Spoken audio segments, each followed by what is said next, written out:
Hello, everybody, and welcome to Dire Roll Fire and Blade. This week, Caddy will be joining us, hopefully after the break. So we'll just have to power through with these three dudes for the first 2 hours. As you can see, we replaced Vaclo with a shaved Vaclo, A younger one. a younger one. Evolution. Alright, I need to go pause pretzel. Thank you. Alright, so, on our last adventure, our last session, the party is in the town of Hilby. And the town of Hilby is kind of a through traffic town that leads to the Western Kingdom. So there's a lot of merchants and traders and travelers going to and from. And the party was attending a carnival put on by a circus. And in that circus, Vaclo was robbed. And Oswald robbed. And then there was a moida. A magical moida. I wish I robbed Vaclo. He has way more cash than I do. Have to, drink some olive oil to grease the pipe.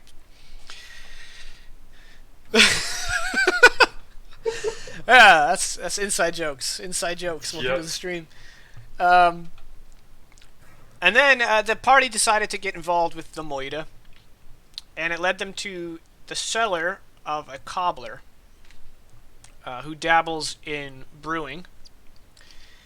And they searched the area for clues and eventually encountered a strange creature who appeared to have been made of blood and clay, which they killed. Well, actually, Vaclo, you threw a javelin and killed it out of the air, right? Yeah. And everyone decided to turn in for the night. After you guys got the body. Are you getting the body of the murder victim? Yeah, We have. we had. You left have the body. That's right. You pulled rank on the guards, and you now have the body. But you decided to go sleep, and just I don't know where you put the body. Now that I think about it, irrelevant. We still have the card, so it's probably shrouded in the card, I guess. It's gonna be real ripe in the morning. Meanwhile, Oswald cast an illusion to create a keg and hid inside the illusion to see if anyone would return to the scene of the crime. The owner of the cellar returned and then locked the door. Yeah, didn't think that one through. Oh, and Caddy found footprints of the supposed murder, possible murder, probably murder, right? And the footprints were smaller than a man's, larger than hers. And she is a gnome, for those of you who are just joining us. And that's when a halfling with a wand. Hey, I wasn't... Spoilers! You're one sentence ahead of me. And then in the I thought morning, you were waiting for us to finish. Oswald failed a Constitution saving throw, so he's gained a level of exhaustion for staying up all night. And I don't remember how you got the door open. I cast Dragon's Breath That's and right. chose acid, and then acided the door you open. melted the door. And then you stepped outside, and a halfling drew his wand and prepared to cast a spell at you. And that was where we left off. So, for those of you with imaginations, cue the battle music. And as you guys can see, I updated it. You are finally now officially level 5. You're welcome. It wasn't official until it was on the overlay. I don't know why I'm pointing, because technically for the viewer it's everywhere, but for me it's over there. Yeah. Behind the curtain. Alright, so Oswald, this halfling has a wand at the ready. Let's go ahead and have you roll initiative. We're not going to go to a battle map because it's just the two of you. Presumably either of you can get into melee with a single move action if needed. Will this allow me to roll without a token? We are about to find out. If you're not, yeah, it should just roll. It No. doesn't. Rip. Alright, just Yeah, do a that's d20 cool. Let's plus. do Yeah. Yeah. So he has a +2 on his initiative, and he got a 10. I also have +2.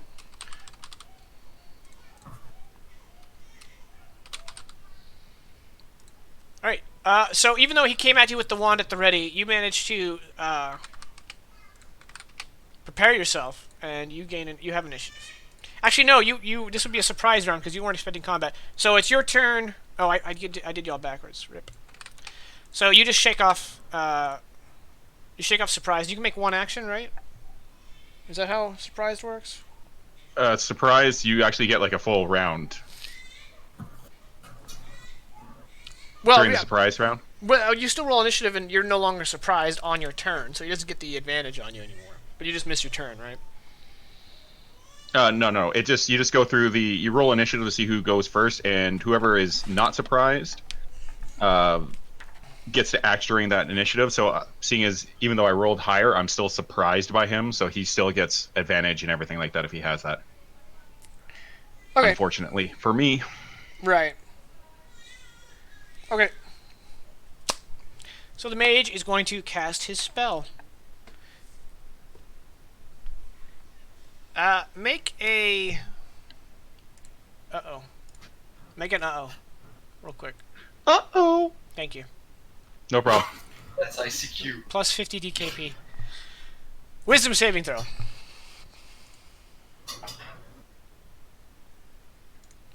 I still remember my ICQ number too, as crazy as that is. Wow. I remembered it for a long time, but not anymore. Oh, okay. Yeah, you nailed it. Okay, so he attempted to cast a spell on you, and you felt for a moment your body kind of like stiffen up, but then it just kind of the feeling fades. And Okay. it is your turn. How long would you say that it took me to like melt through the lock of the door? Maybe 15 seconds. It's probably been about 30 seconds since you cast it. It hasn't been that long. Okay, sweet. Seeing as this halfling has come towards Oswald and wand at the ready and then cast a spell at him, you see surprise kind of overtake him as he has no idea who this halfling is, and he just steps forward and once again his chest like swells up much very cartoonish like before a spray of acid comes shooting out, and I will cast this spell again. There's my spells. I'm not prepared. Wow. Yeah, I know. It's normal me. Whoop. Fortunately, casting spells with the tiny little text box I have is actually kind of poor. It's a dex save at So DC it's 14. 14, and he's going to take 3 points of acid damage if he fails, or 1 point of acid damage if he succeeds. Watch Just out. give a little Alright. sprinkling. He's got a +2 dex, so he needs a 12. Okay. So he takes that 3 energy damage. What a roll. Of acid, yep. Thank you. I don't know where I put my brain today. Alright, and that's it? Yeah, as he attempts to like shoot out this gout of acid and only like a couple of drops comes out, he looks very nervous and says, normally it's a lot more, powerful than that, but you're small. And then he just looks at it like, yeah, maybe he'll buy that. But that's it for me. Alright, the mysterious mage's turn. He kind of kind of pats down his arm where the acid's like burning through his clothes, and he gives you this look of really just annoyance. And you're not sure if he's annoyed with you or if he's annoyed with his own magic. But with a flourish, he throws his wand forward again and attempts to cast the same spell. Make a wisdom saving throw, please.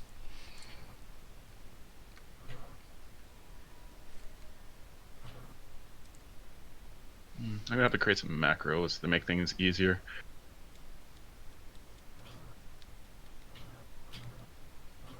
Go! Come on, another natural 20. Okay, and once again you save, and you can see him just like, really frustrated. Your turn. Oswald looks at them. Just from my own recollection, who are you, and why are you trying to cast spells at me? He has this look of just profound aggravation, as he didn't expect his spell to fail twice. And he kind of like lowers his wand, still a little bit pointing at you, but he just kind of slacks his arm, and he's like, "It's really none of your concern." I do believe it is my concern, considering you're trying to cast magic at me, but, alright, I guess. If you don't want to tell me, that's alright, that's alright. At which point, you see the crystal around his neck kind of glow with a white light as he brings up his fingers and goes pew pew pew pew pew, and 5 missiles come shooting out as I'm casting magic missile at 3rd level. I was about to ask, are they of the magical variety? They certainly are. Cast spell. Is it going to ask me to cast at a higher level, or is it just going to cast? Cast, Nope, and you forgot to check the damage. So. No, the damage is checked on it according to my sheet. Did you fill in the damage? Yep. Weird. Por qué roll 20? Por qué? Okay, I'm just going to roll the damage the old-fashioned way. So he's going to take 20 points of force damage. Oh, did you click spell info? Maybe that's what happened. Yeah, you clicked spell info. Okay, 20 points of force damage. He is incredibly hurt. He staggers down to one knee, and he's smoldering with arcane energy. His clothes are showing like all these impact marks. He rises, cracking his neck, and he says, "Fine. We'll play rough." And he flourishes his wand up and above his head, and as he does, lightning begins to crackle all over it, and he lances it forward, and a lightning bolt comes streaking out of it. Make a dex save, please.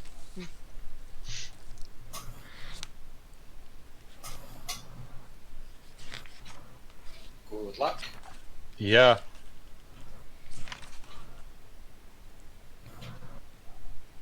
Ooh. Okay, I believe you still take half damage. Yeah, from a lightning bolt. Or is it a witch bolt? That would be 13 Praise. lightning damage. Woo! Hi, Scout. I think I know who that is. I think that's someone I know in real life. As the lightning bolt streaks towards him and he dodges out of the way, he still kind of gets blasted on the side, and he is like messed up by this lightning bolt. Like parts of his clothes are burnt away, his flesh is blackened and kind of like crispy. He's just like, all right, you sure you don't want to tell me who you are now? It'd be nice. He sees that you're injured, and he's like barely standing. He's like, okay. Wands and necklaces down. We can chat like civilized people. All right. And he's just going to put his hands down. And he kind of lowers his wand.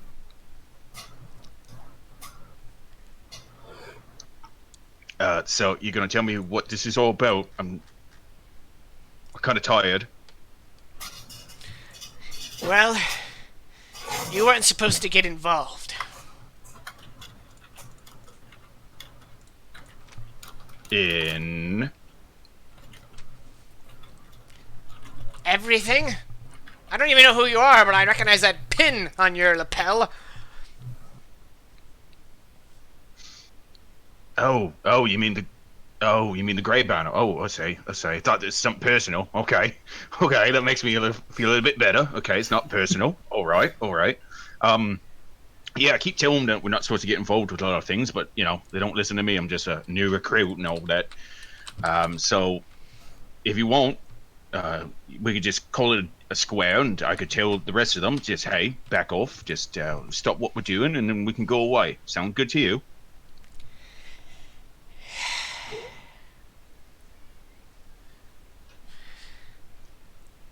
That all depends.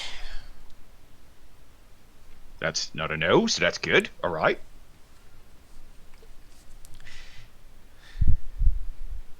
Alright, he looks around, and the street is cleared. There was just a magical duel. That's not common. People are gone. And he looks to the left, looks to the right, looks behind him, and he's like, alright, well, wizard to wizard. That little display back at the festival, that wasn't for nothing. Okay. I need something on him. Something I think you or one of your friends may have taken. And I was trying to do this peaceful, like with an old hold person spell, but you seem to be a little bit resistant to its effects. you could have just asked, just instead of just casting spells at me originally, you could have just been Well, like, I'm "Hey." supposed to be keeping a low profile. What's happening right now is not part of the plan. Okay. No, I get it. Wasn't expecting to get hit by a lightning bolt. So we're Kinda both hurt having right now. bad mornings. And then he's gonna take a moment to like cough up some blood. What is it you're looking for? I mean, if we have it, then I'll likely give it to you because I just don't want any more trouble. A stone and a booklet. One or the other, really. Well, I mean, there's stones all over the place. Could you be a little bit more specific? The emojis. No, just kidding. Not again. Not this. The stone. It's made of lime and it's got a face on it. And the book, well, it's a little leather book. Little leather book. Have I seen the little leather book? Out of curiosity. Man, I don't remember. It's been like a week. Okay, I don't think I have. I thought that everyone saw it because everyone was like, it's in code and. Oh, that book. Okay. Yeah. Yeah. Yep. And So you also Oswald have just the stone, right? no. Oswald will be like, Oh, you had the stone. Oh no, you handed it to. No, he has the stone. Oh, okay. He's just gonna. Oh, the book. Yeah, I've seen the book. Is that all you want? We can definitely get you the book. Yeah, if you can get me the book, and then we can stop this whole back and forth, hurty, painy, shocky. Oh, all right. Well, Awesome. I mean, well then, okay, we'll call it a truce, and he'll put his hand forward to like shake his hand, be like, if put it there.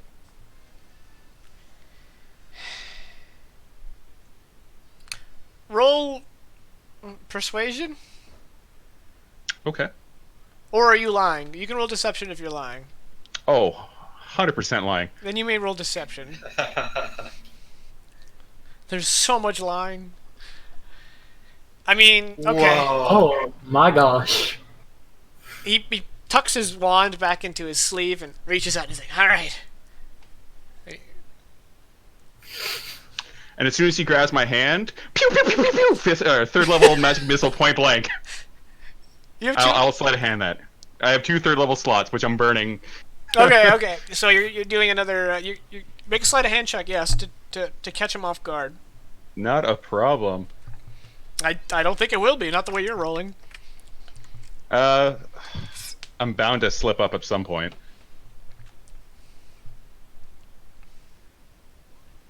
See?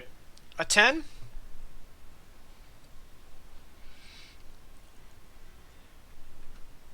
Okay, I guess roll initiative. And if you beat him, you pew him, and if not, then we'll see what happens.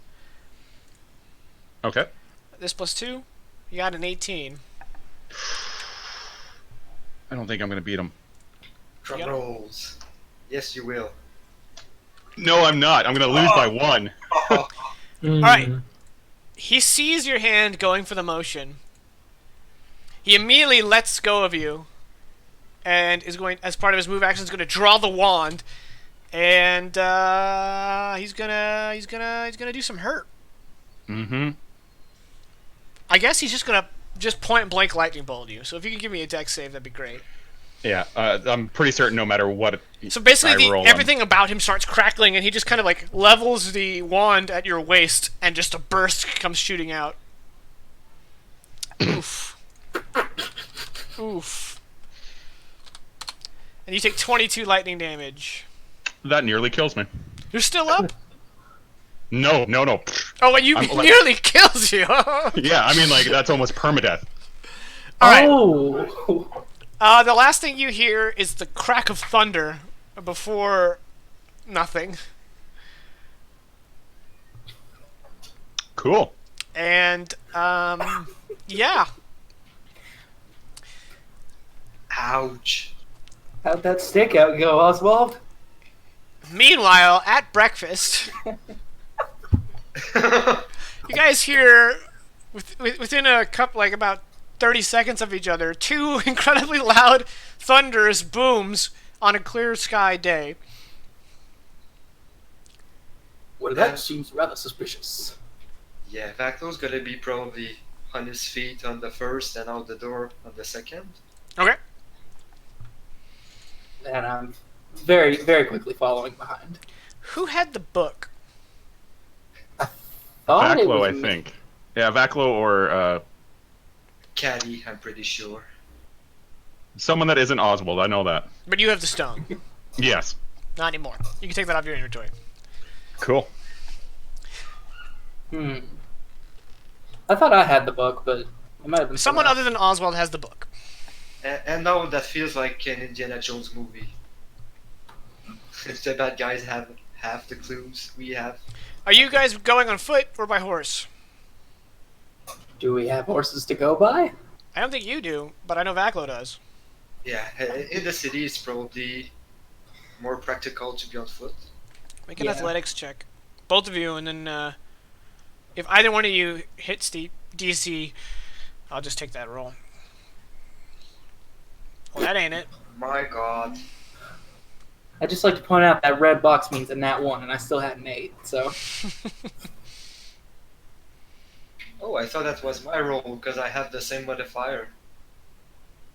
Okay, that's better. Okay, Oswald, you're gonna need to make another death save by the time they get to you. Okay. So far, you're one success in, so that's good. Why'd I say that? Sorry. Oh, no. All right, I'm 1 and 1. 1 and 1. So you're 5% from death. All right, so you guys arrive at this street, which is just now started to become repopulated by frightened common folk. And in the middle of this empty street appears to be Oswald, and his clothes have been blackened, and smoke is billowing out of his chest. Oh, boy. There he is. I'm gonna rush to him like telling the people to let him pass. Let me pass. Okay. And I'm gonna try like to, don't know, put out the fire. Make a medicine check. Good luck. Hey, can I harm him? Because if I can, I No. won't try. No. There's nothing you can do that's worse than a lightning bolt to the stomach. Alright, you are stable, Oswald. Huzzah. That would have been awesome. First 30 minutes, die. Cool. It's like what happened that Alright, one we're down to week. But not as bad. I come up to Oswald and I cast Mending and fix his clothes. That's nice of you. Thanks. That's the important part. Get the burns away. Oh, I just imagine because of how pierced Oswald is, there's still like electricity shooting between them.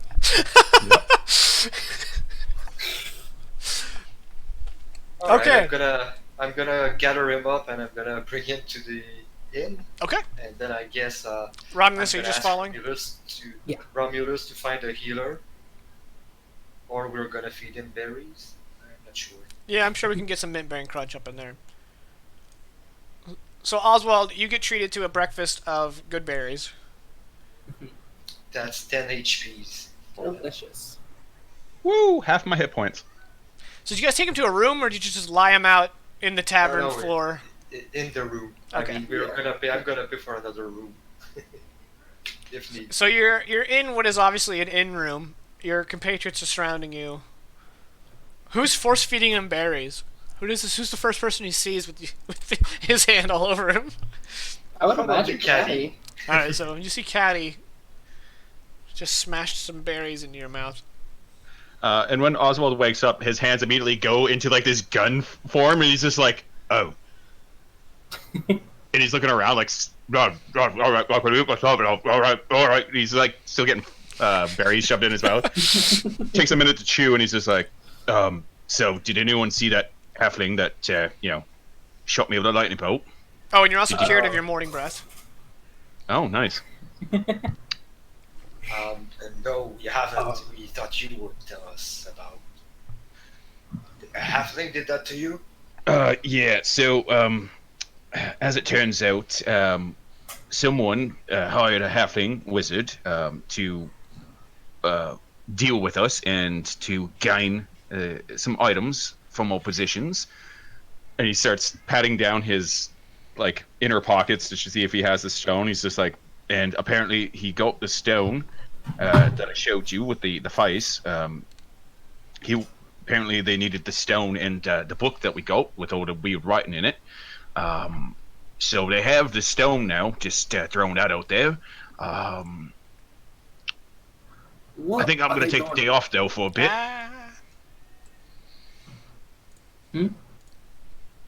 Just my computer's not behaving. Go ahead. Carry on. Ignore me. What are they going to do with a direct line? Oh wow, wrong voice. What are they going to do with a direct line to the very people that are in favor of the person who was killed? Didn't exactly get to that point. I was trying to trick him, and he apparently saw through my tricks, and he got the shot off before I did. We kind of been battling for a bit. I was just wiping the floor with him, but then he hit me with a couple of lightning bolts, and well, next thing I know, I'm getting more. All right, he's getting more berries. I was like, all right, I can eat the berries myself. Next thing I know, I'm getting awoken with berries in my mouth and a minty taste. Is that normal? It's the first time he's had them. So I've heard, yes.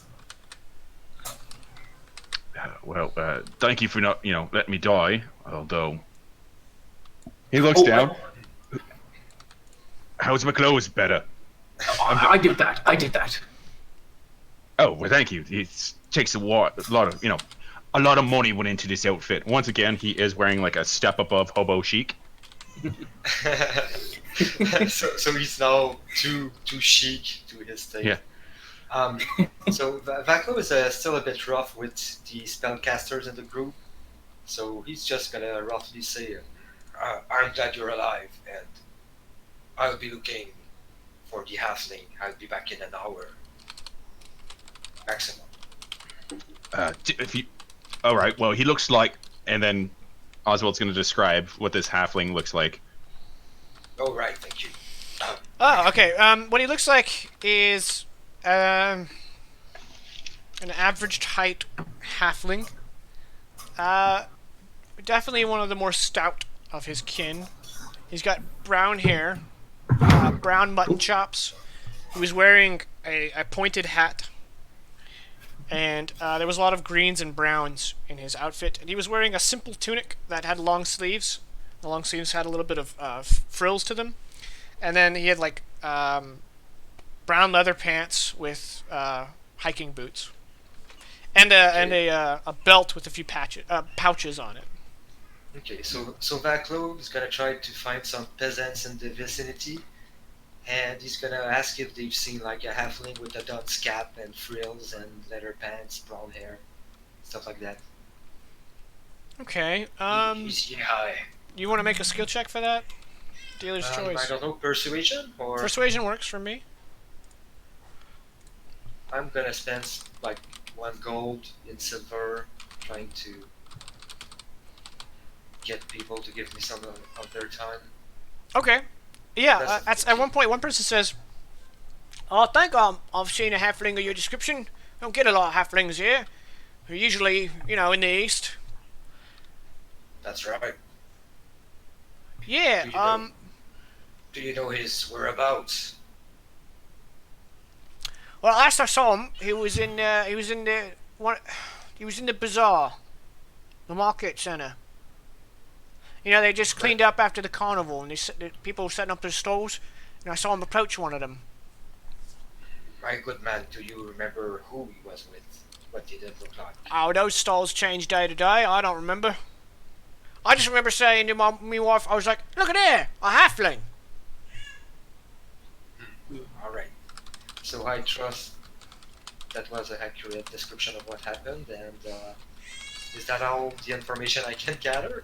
I mean, you just asked if anyone had seen him, and the answer is yes. This guy had seen him. Okay. Did we follow Vaclo, or are we just It's up to you. still in the air? Oswald's not going anywhere for a bit. You got the feeling Vaclo wanted to do this alone, or maybe Caddy could have accompanied him, but the two spellcasters, he's still a bit rough with you guys, So I'm gonna do that for maximum 1 hour, and then I'm gonna go back to the inn. Okay. I have something that could potentially help with the situation. Okay. I turn towards Oswald, who's still like lying in bed, and I say, Oswald, you said they got the stone from you, yes? Well, it's not on me, so I'm just going to assume it was him. Could have been someone else, I guess, when they just came saw a dead body. That's what I would do. Well, hopefully no one in this town was looting dead bodies except for the person who killed them. And he turns towards his notes and pulls out the sheet for locate object. Okay. If it is within 1,000 feet, I know the general direction, and if it's within 30, I know exactly where it is. And I cast that to find the stone. Okay, so it's within 30 feet. You know exactly where it is. It's not within 30 feet. And if it's within 1,000 feet, okay. You detect that the object is headed east. Is it moving? Because I can also Yes. detect if it's in motion. It is Okay. in motion. Awesome. So I sit down and cast that spell, and then I look up and I say, all right, the emoji stone is heading east, and it's moving away from us. We should probably find Vaklo, take off, and try to find it. We'll take off to find it, and I'll alert Vaklo to where we are. That works. And then he kind of like gets out of bed as, he still has this entire section around his chest that is just like burnt flesh. It's like, all right, I'll get my horse, then we'll go after him. Do you have a horse? I do not. Okay. It's going to get tricky. I'll try to keep up on foot. Is it possible for us both to be on a horse? I mean, Oswald's kind of a small guy. The horse. I'm a very big guy, though. The horse might tolerate that. You may not be able to like gallop, but horses can carry quite a bit, can tow quite a bit. All right, so you guys head downstairs in the inn, and the innkeeper waves you down and kind of like comes out from behind his bar. He's like, "Whoa, whoa, whoa! What are you guys gonna do with the dead body?" Oswald is going to put 5 gold down on the closest table, says, we'll be back for about an hour, and then just bolt. Ramio says, sorry for the inconvenience, and follows him. It's taking up my... And you guys are gone. Actually, I'll put down 4 gold, because that's all I have. Sure, that's fair. I like how you were saving all this money, and you just immediately put down a large sum of money. Oh, he's going to get his money back. I should have remembered who I'm dealing with. And then, once on the horse, and they both start going in the direction, Oswald is going to use prestidigitation to shoot a firework up from his hand, and when it explodes in the sky, it just reads, Vaklo, found him, and it has an arrow pointing in the direction. Vaklo, perception check. Alright, I knew you'd say that. 5. 5? So you arrive at the inn.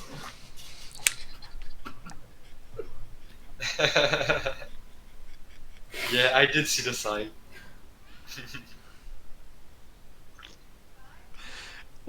And your friends are gone, except for Caddy, who's saying, I have very important things. Don't ask me what the things are, but they're very important. I will join you shortly. Now I must adjourn to those things. And she's gone. Okay, so I'm gonna go get my horse and go ask the innkeeper. So Vaklo really has no idea where they are, right? No, you have no idea where they are. Okay. I wasn't sure if we were joking. No, you got a 5. what part of that spells you saw it? I just want to say, Vaklo, Oswald is shooting up one of these like fireworks every so often, just trying to. Because he knows his friend. That's fair. Well, we're not gonna retcon anything. You're still at the inn. Yeah. Okay, so I'm gonna ask the innkeeper where my friends are. Well, you hoodlum and you orc threw some gold on the table, Said they'd be back for the cadaver and ran.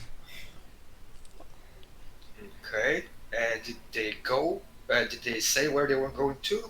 No, but one of them fired lights into the sky. Okay, so... You keep damn peculiar company.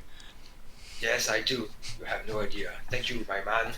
Meanwhile, I've got this gnome doing things. I'm not allowed to ask what the things are. We're pretty good for your trouble, aren't we? I suppose so. Alright. Okay, she has to Have bring a a good day. gift to the rat mafia boss on the day of his daughter's wedding. Okay. Yep. That's what's happening. She doesn't want to get right. iced. Yep. So yeah, Vaklo's gonna leave a silver piece for the man's trouble, wish him a good day, and he's gonna go outside and start looking. Well, you realize that the inn is like empty, and for some reason it smells like a corpse because you guys have a wagon of a dead body sitting outside. Yeah, I'm gonna go take care So of you're that. his only patronage. Every time you put a coin on the table, he's like, he just takes it. I mean, we followed the rites that we know. I'm just not an expert. Probably Sure, yeah. we sent it to an unpalmer for the night. He returned it this morning or something. Yeah. Promptly. I'm gonna pay for that if needed. Because I don't want a corpse that smells and brings carrion. Ruining my fun. Alright, you go Yeah, outside, my fun make another cards. perception check. Alright. There's absolutely no way it can go wrong a second time. Oh, this time you know what you're looking for, with advantage. 6 and 5. God! I have a +2. I should. I like to imagine we kind of cut back to like Oswald and Romulus, and Romulus is like, "You sure you're gonna see him?" And Oswald's like, "Oh, don't worry. He has good eyes. He'll see this instantly." I'm probably Cut back to stuck in Vaklo, he's looking on the ground for tracks. Yeah. I'm probably stuck in traffic with the car and the corpse. Don't you see a guy with a chasing the horse sun. here? Come on! He's chasing the sun for a while. How long does locate object last? Is it just an instantaneous effect? It's 10 minutes. Okay. If I keep concentration, which I am. I assume the two of you are moving with purpose. Oh no, you have a horse, that's right. So you're moving with purpose through the streets, so you're definitely gaining on the object. And eventually, you come up to an alleyway, and your magical sensors point down the alleyway. Ooh. I try to stop the horse or whichever of us is driving. I just say, "All right, we'll stop in here. It's down the alley." Is the alley big enough for the horse to fit down? It would be a squeeze. Never mind. Probably Yeah. best to go. Yeah, we'll go on foot, even though I really don't want to. And as Oswald gets off the horse, he just goes, he's like, "Stay. Stay," and then bounces. And as soon as you turn around, the horse sees the squirrel and starts chasing him. Yep. Yeah, we just run down the alley, I guess. Okay, Leaving the horse totally untied. Nothing could go wrong. the He alley told it to ends. stay.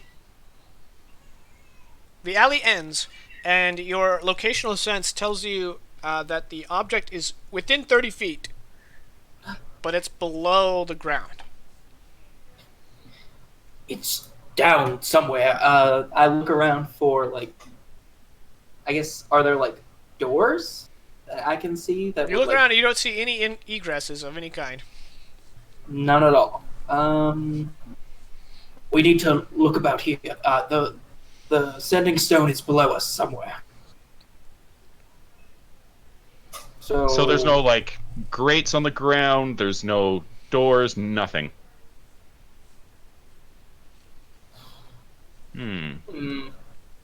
I guess we start looking for secret doors? I mean, you tell me. Yeah, I guess that's what I would start doing. So do I need to roll, investigation, or...? That will be investigation, yes. Alright. You hear Oswald say, "Overthinking, overanalyzing separates the body from the mind."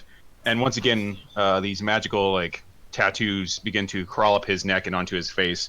He's going to cast Detect Magic to hopefully expedite this process. And That's a smart idea. as you're casting this, Romulus drops to his knees and is feeling around the grass like he's looking for a landmine.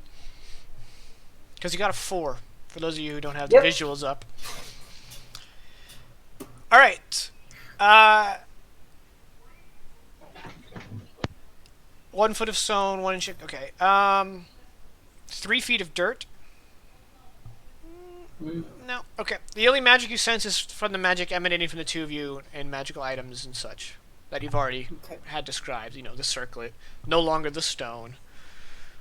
Your arcane focuses are probably giving off some kind of magic.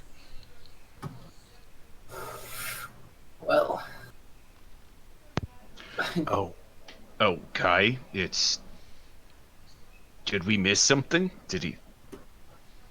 Damn you, magic. Damned magic. Alright, cut the Vaglo. Hello. You Yeah, are, so I'm in the. you're just I'm kind with of. the cart and the corpse. Right, yeah. You're with your horse, your cart, your corpse. People are wandering by. He's probably mumbling something like, "We need better communications." If only we had emoji stones.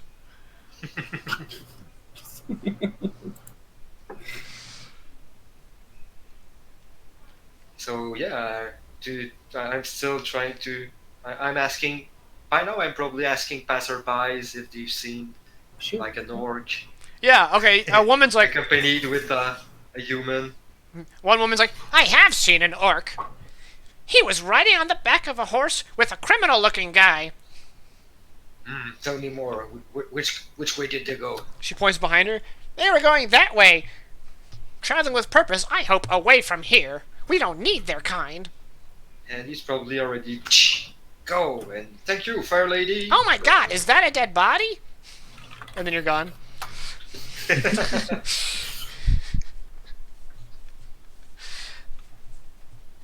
So yeah, I'm headed in the Okay. in the direction Oswald she pointed Ramos? at. Oswald's, I guess, going to attempt to investigate the area, and maybe his eyes will be able to, especially now that he has detect magic. He's hoping that if he maybe just moves something, he'll see some magic or find some sort of hidden panel, lever, or something like that. So, come on, don't screw me. Please.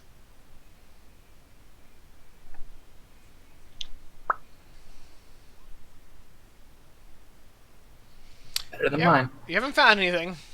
Yeah. Is the stone still getting away from us, or is it like standing still? It's standing still at this point. Okay. I have another spell I could try, but I need. Okay, it says you create an invisible sensor within range in a location familiar to you, or in an obvious location that is unfamiliar to you. So, since we know that there is something below us, would that be considered an obvious location? Yeah, I'll allow it. Okay, then I cast the 3rd level spell, Clairvoyance, Clairvoyance. And I choose- You and I try- choose Seeing. Okay. So, your magical sensor kind of appears, and your eyes glaze over white, and you see your vision kind of like ripples out ethereally, and you see you're in a dark basement. Seems pretty small. There is a few candles providing just a little bit of light, and you see a halfling. He has a straw bed, a little desk, and in the middle of the room are some arcane symbols drawn in a circle.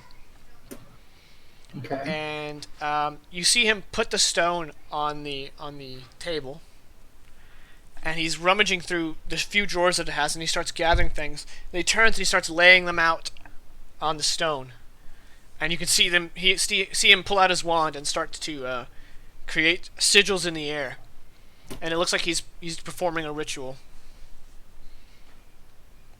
Okay. I'm looking around like above us to see, or above myself to see if there's like an entrance of some sort, or just looking for an entrance.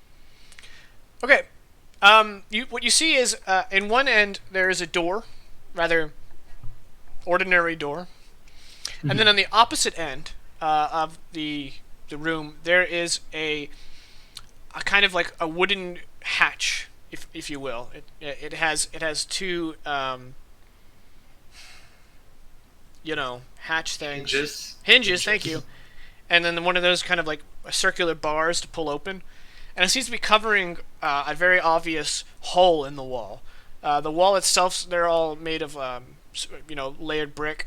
But this is like, you can see the dirt hole that it is hiding behind it. Okay. So, I'm assuming I can kind of switch between. It doesn't say you it can here, but I alternate. guess I can switch between Absolutely. like my eyes and my thing. So I guess I'd kind of try to line myself up where I'm looking in the same direction as that hatch in like the clairvoyance and like in real eyes, like looking towards that same direction to see where that's pointing me. Okay. And then roll investigation with advantage. Investigation with advantage. 19. Okay. You notice when you're looking at this wall that there is a holder for a torch. It is empty, but it also seems too low to the ground. You reach out and you can feel that it can be turned and you can be pulled, and you see there's a notch in the wood of the walling that you can see it would glide down.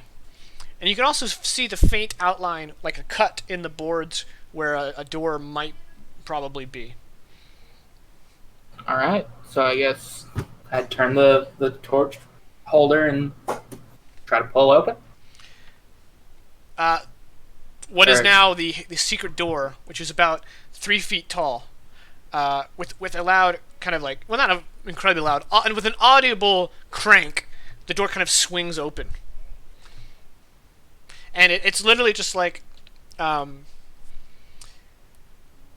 if you're looking in the inside of a house, you see like the construction beams, and it's not made to look pretty, so like the paneling is on the outside instead of on the inside. So you're looking. It looks like you're looking at like in the inside of a building, and then beneath it is a hole in the dirt, and it doesn't go down far before it leads to that wooden hatch. I turn towards Oswald and say, "Looks like I found it." Oswald is already scrambling into this hole. He has some payback that he wants to get gotten. Gotten. Yeah. And yeah, he is scrambling down this hole. Okay, Vaclo. I shouldn't say scrambling. He is trying to like get down stealthily. Okay. Well, you're crouching. That's how you stealth. Mm-hmm. You just bend the knees, and then no one can see you. Yep. All right, Vaclo. Once more onto the breach. Perception check.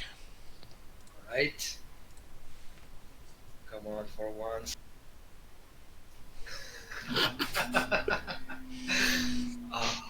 And he was never heard from again. He finds himself in Stelholm. Damn it! I took a wrong turn somewhere. Albuquerque. All right, Oswald. Would you like to make a stealth attempt? Yes. Stealth. If I could go sneaky one. Would that be for both of us? Since I'm going down too? I mean, you can make a stealth check as well, but Oswald immediately slips, and on the way down is going to kick that hatch with his shoe. So it doesn't really matter what. Well, and as he does that, Romulus shouts, "Whoa! Watch out!" Careful down there! So there's barely enough room for Oswald in this hole. Oswald, you're up against the panel, and you can hear that the individual behind this hatch is aware of you. All of you roll initiative. Yeah, let's do that. Awesome. I'm not doing a battle map, but I will go ahead and throw the game screen up so that the audience can see the turn order. So he has a +2. He got a 22. Oh, you son of a bitch. I forget how to roll dice. He's gonna become your /R nemesis. space D20, and then plus your Or dex there's mod. also like the D20 on the toolbar on the left. Yeah. That's a 3. A 3? That's a 3 total. Nailed it. Okay. Well, the mage is going to go ahead and I'm going to go out on a limb and say that this wooden hatch cannot stop a lightning bolt. Fair assumption.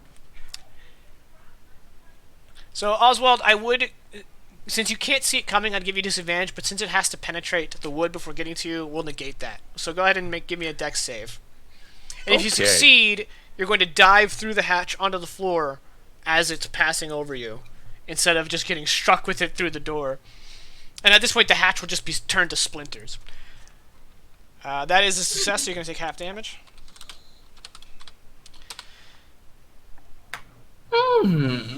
That's a cool 17, 17. which I believe... So as Oswald dives through this hatch, he lands on the ground unconscious.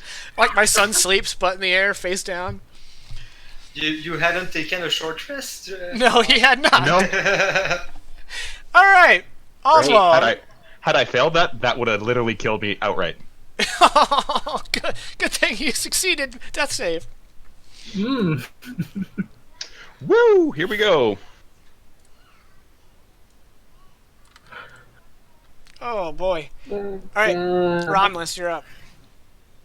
So, And am I Romulus still... has no idea. Well, no, I mean, like, Well, you. Okay, I so saw a lightning bolt and you jump. Yeah, but you have no idea that I'm unconscious. You just see me jump through. you hear a hard thud, though. So, jumping down the ladder, would that be... It's not really a ladder. It's literally like a 4 foot just deep hole. Yeah. Alright, then I just jump in. All right, you and- jump down and squat. You're about maybe 8 feet max from the halfling, and you see your friend butt in the air, just unconscious.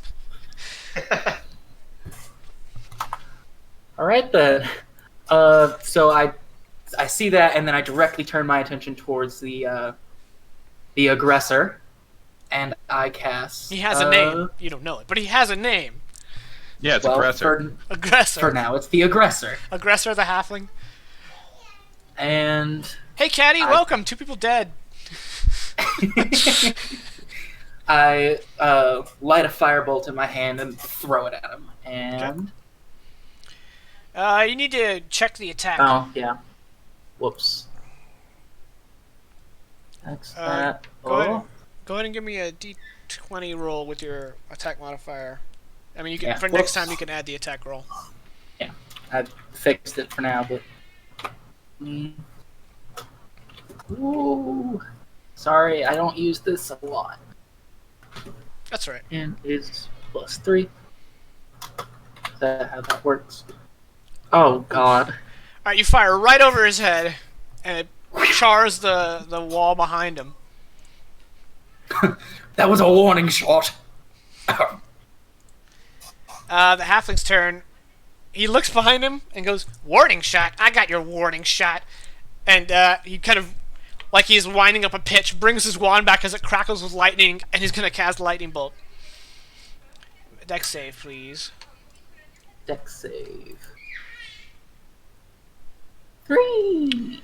Okay. Great.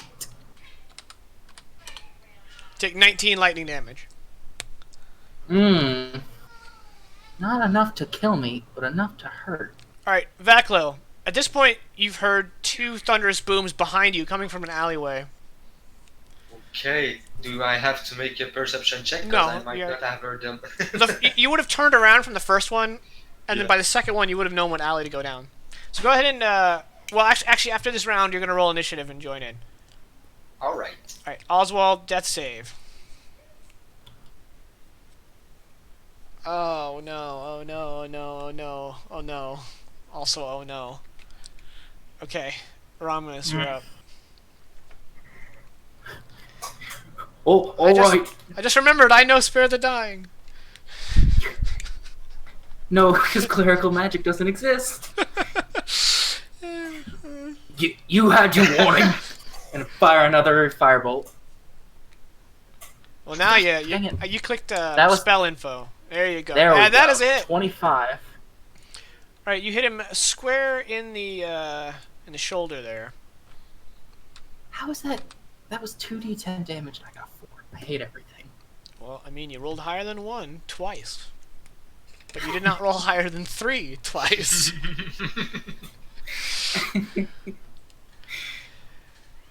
All right. So yeah, you strike him in the shoulder. He doesn't seem too worse for wear. His clothes start to kind of spot fires on his shoulder. All right. Roll initiative, Vaklo. Okay, so I'm just gonna roll the d20. That's the one.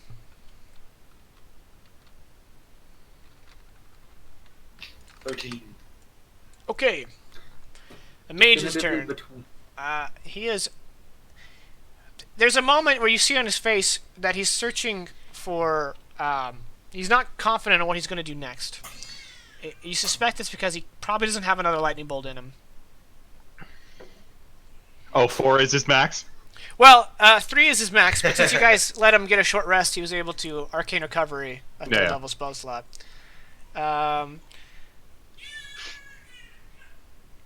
However, he was not ready for a fight, and is that a real quick mage armor? Is that an 8-hour spell? Yes, it is. Okay, then he's fine. He's got that up. Okay, and so instead he's just gonna kind of like twirl. He like plops down 3 kind of sparks in the air, and they start to form.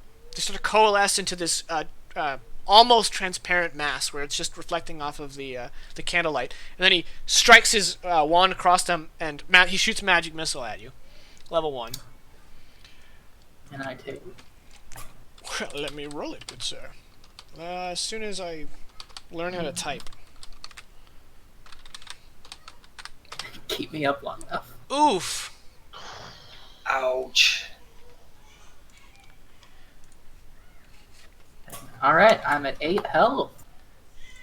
Okay, Oswald. Please don't die. Oswald, Please. Please. Not yet. Oh! Be still my heart. Alright, Vaklo. You're now basically at the end of the alley. You're above Romulus, who's kind of squat in this hole. Okay, I thought I would see like Oswald's butt first. No, he's under. And He's then in. Romulus. He's in the basement. You came into the alley. So can I get through my allies? You could just or- force your way through. Yeah. I guess In that's fact, what I'm let's just doing. say, like, you shield first. You just kind of push Romulus into the room. So everyone's in the room now. You're on either side of Oswald. It's very clear that Oswald is barely clinging onto life. Yeah, I'm gonna ask Romulus to take care of our friend. Romulus is wheezing and like. Yeah. But You got it! I'm kinda interposing myself between him and the aggressor, the halfling. His name is Aggressor. We've already established. this. Aggressor, the halfling, destroyer of Oswald. Destroyer of Oswalds. Destroyer of all. Alright, so can I get to him? Yeah, With yeah. the move I have? Alright. You getting to him, or you told Romulus to deal with Oswald. Yeah, yeah. Okay. So you I'm charge the mage. Mm-hmm. Okay, so yeah, you had understood the other way around. I did. I'm supposed to attack the guy. Hey, man. Take him down. Having issues with my sheet. Right there.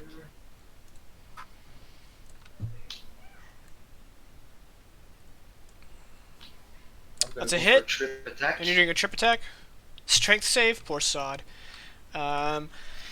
He has a -1, so he'll need a 15 to succeed. All right, you rush up and you sweep the leg, almost taking off him from the knee, taking off the leg from the knee down. You cut to the bone, and he topples to the ground with a pitiful scream of pain. Like he sounds like someone who's never been swiped in the leg with a sword before. And Spirit Reaver. As I shout, you probably hear a second voice. Yeah. Yeah. Okay. So as you look down on him, Spirit Weaver goes, "Finish him." I'm gonna go RP on that because I would save him. Vaclo might try, but maybe he's not gonna be able to. You can make a charisma test to see if you like if your personality wins out over Spirit Reapers. Exactly. So and make a that's not- charisma save. That's not looking so good.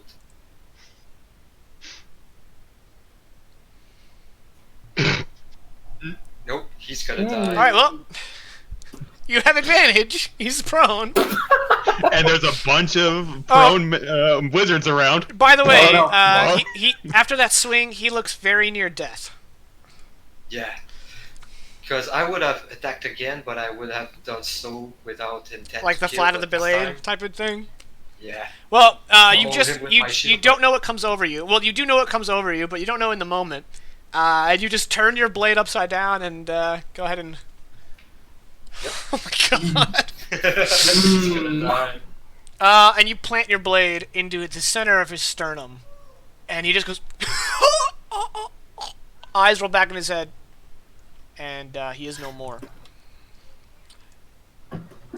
Take And your vile magic somewhere else. Oh, and then a black light ripples across his body, starting from his fingers and toes and the top of his head, into your sword, and your sword briefly glows black.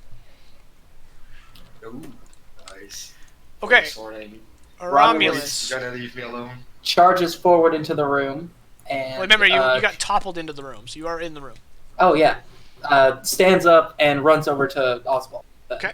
You gonna make a medicine check? And yes, not my forte, but an attempt was made. He's just like touching Oswald. Okay, this is helping. This is helping him. No, he's doing the Gears of War approach. He runs up to him and ruffles your hair. Oh, Come on, buddy, get up. Come on, just walk it off. the DC's 10 if you're looking. No, I know the DC, unfortunately. I'm trying to see... memory serves that out of combat death saves go into a minute, but I might just be imagining that. You are, unfortunately. I reckon I might be. Yep. Okay, so, Oswald, please do not die. Wow. Oh, Wow. shit! Oh Okay, my god. you know what happens, right? Romulus comes up, ruffles your hair, and says, "Get up, buddy," and you jolt awake. He probably simply put his finger in your mouth and and you gagged. Ah! Yeah, Romulus is like, ear. This encourages Romulus's active imagination. Yeah, this. I'm magic. Well, we already knew that, Romulus. Come on. Alright, not gonna lie. Get really tired of being hit by lightning bolts. As he kind of like rolls over, just like smoking. Don't worry, Oswald. No more lightning bolts here. Vaclo seems pretty chipper. He sheathes his sword and says, "Yeah, that's why I usually take the brunt of those." He's like a bit pissed that he's late, but he could do his job. And then Oswald's gonna look at Romulus and say, "See, I told you he would see the fireworks." The what now? Vaclo has no idea. You can see. What? So I guess we get Oswald up to his feet, at least attempt to. I mean, that's up to Oswald. Oswald, Yeah, he's- come on, buddy. He's not fighting it. And we start looking about the room for, the sending stone first of all. That's Oh, obviously yeah, the you already know where it goal is, here. because your spell is like, it's right there. Right, I did do that. So you swipe it Well, off the no. desk. That went away because of Oh, well, concentration. regardless, But you saw where he put it through your clairvoyance. Okay, so you grab the emoji stone off the desk. and look about for other things. Okay, there's a dead halfling. And loot like a spell book from the wizard. Don't you have that? No, this From wizard this that we wizard. just Alright. killed.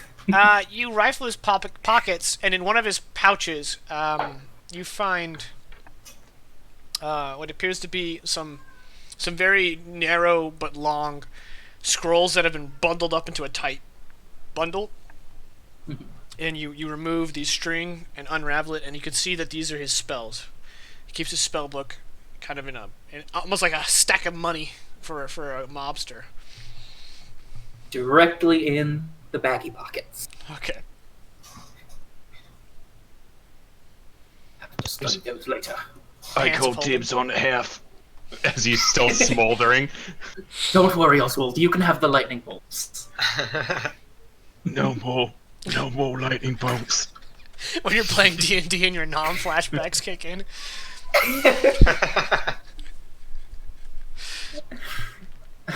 I'm not sure how to remove extra attack from the attack description. Man, I'm not even sure how you added it. Yeah, exactly. That's the question I'm asking myself right now. It's not pertinent. Just put a pin in that. If you can get it during break, do that. Yeah. So we got what we came. We got the sending stone back and killed the. Killed your one lead. Murderer. Oh shoot! That's a good point. So Romulus stands up from collecting from this dead body and says, "Why'd you kill this man? He was our only lead." I got it, Vaklo. I got carried away. I apologize. Well, yes, that was obvious. Yeah, you have to realize he made 2 attempts on one of my groups, so I didn't know we had information yes. from him.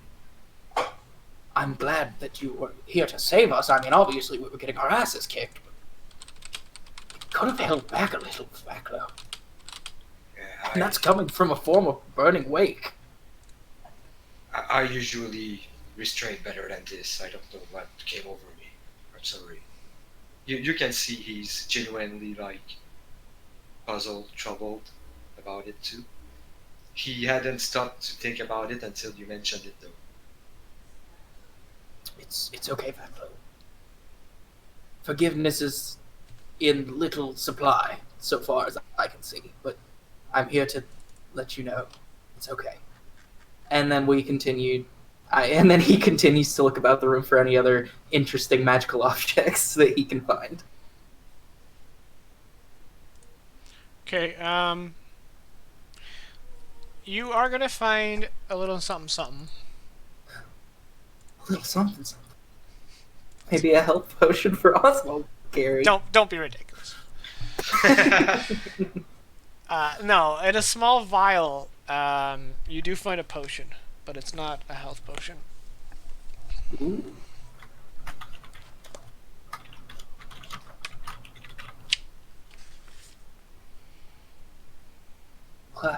Straight. The potion is separated into brown, silver, and gray layers resembling bands of stone.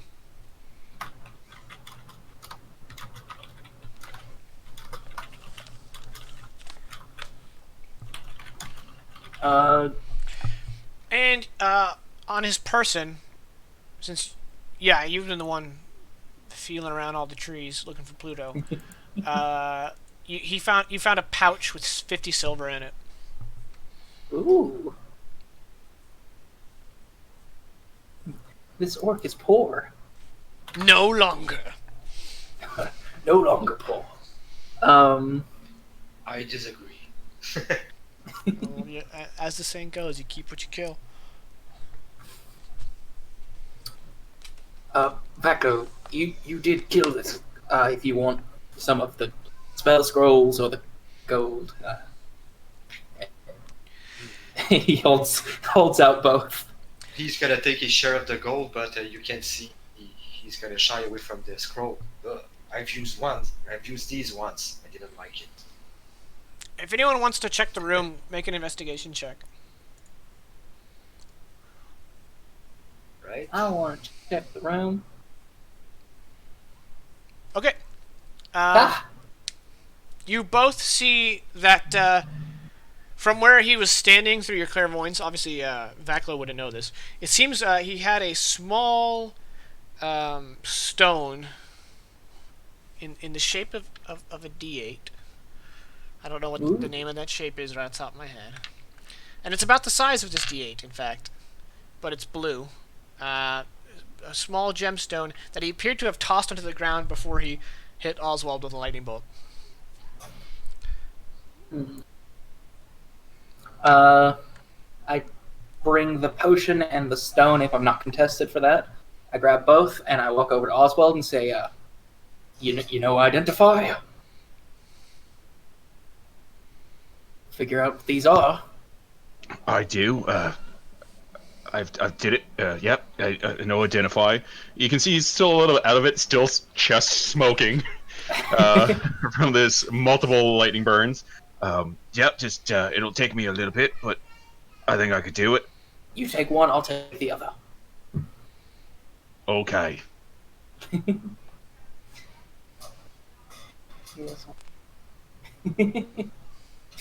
a little weird. I'm glad the audience got to see that before I change screens, so you could share in the weirdness. Speaking of which, before he sits down to identify, he is going to pull out a pipe and pack some tobacco into it and take a couple of long draws before going, oh, that just hurt more than I thought it would. Oh, this is not working. And then he's going to step out to identify. Right. Man, have you ever had a bruised sternum? Yeah. Yeah. Oof. That is unpleasant. It's like living in a cage. For those of you in the audience who have never had a bruised sternum, because your whole rib cage locks in place, and every move you make hurts. Yeah. And then you think, I never had that, but I had 2 dislocated shoulders for a week. ouch. It sounds about the same. The entire time you have the bruised sternum, you're like, why did I drink 14 shots of cucumber vodka? Ow. All right, the relation ends there.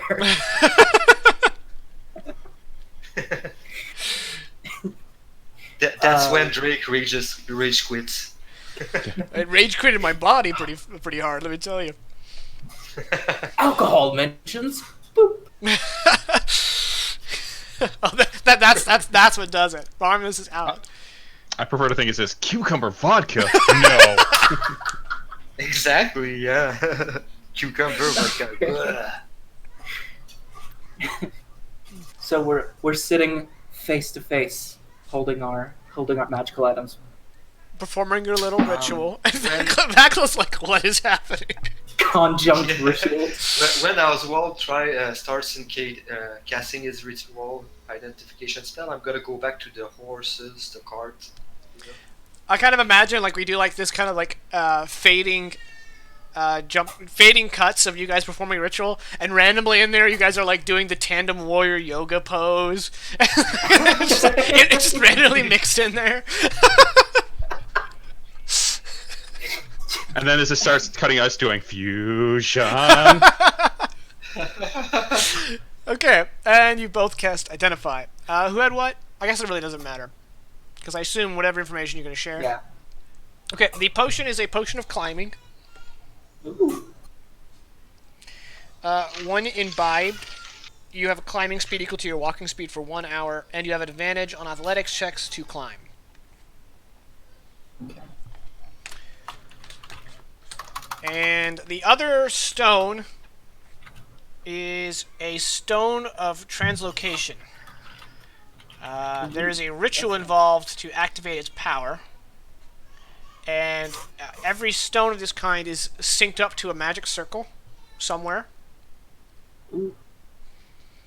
And basically, if you perform a ritual using this stone, the ritual is not clear to you through the spell identify. Mm-hmm. You just know that a ritual activates it. Then the stone will explode into a portal that you can step through. And the portal lasts for 1 minute, and the stone is destroyed upon use.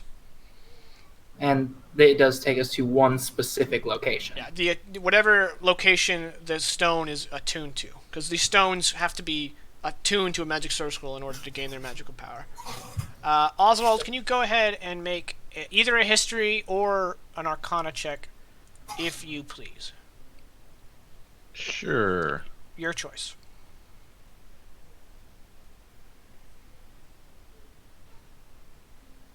Arcana or history? Yeah.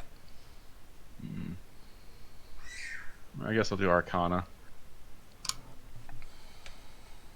Oswald's not really up on the histories. Okay. Oswald.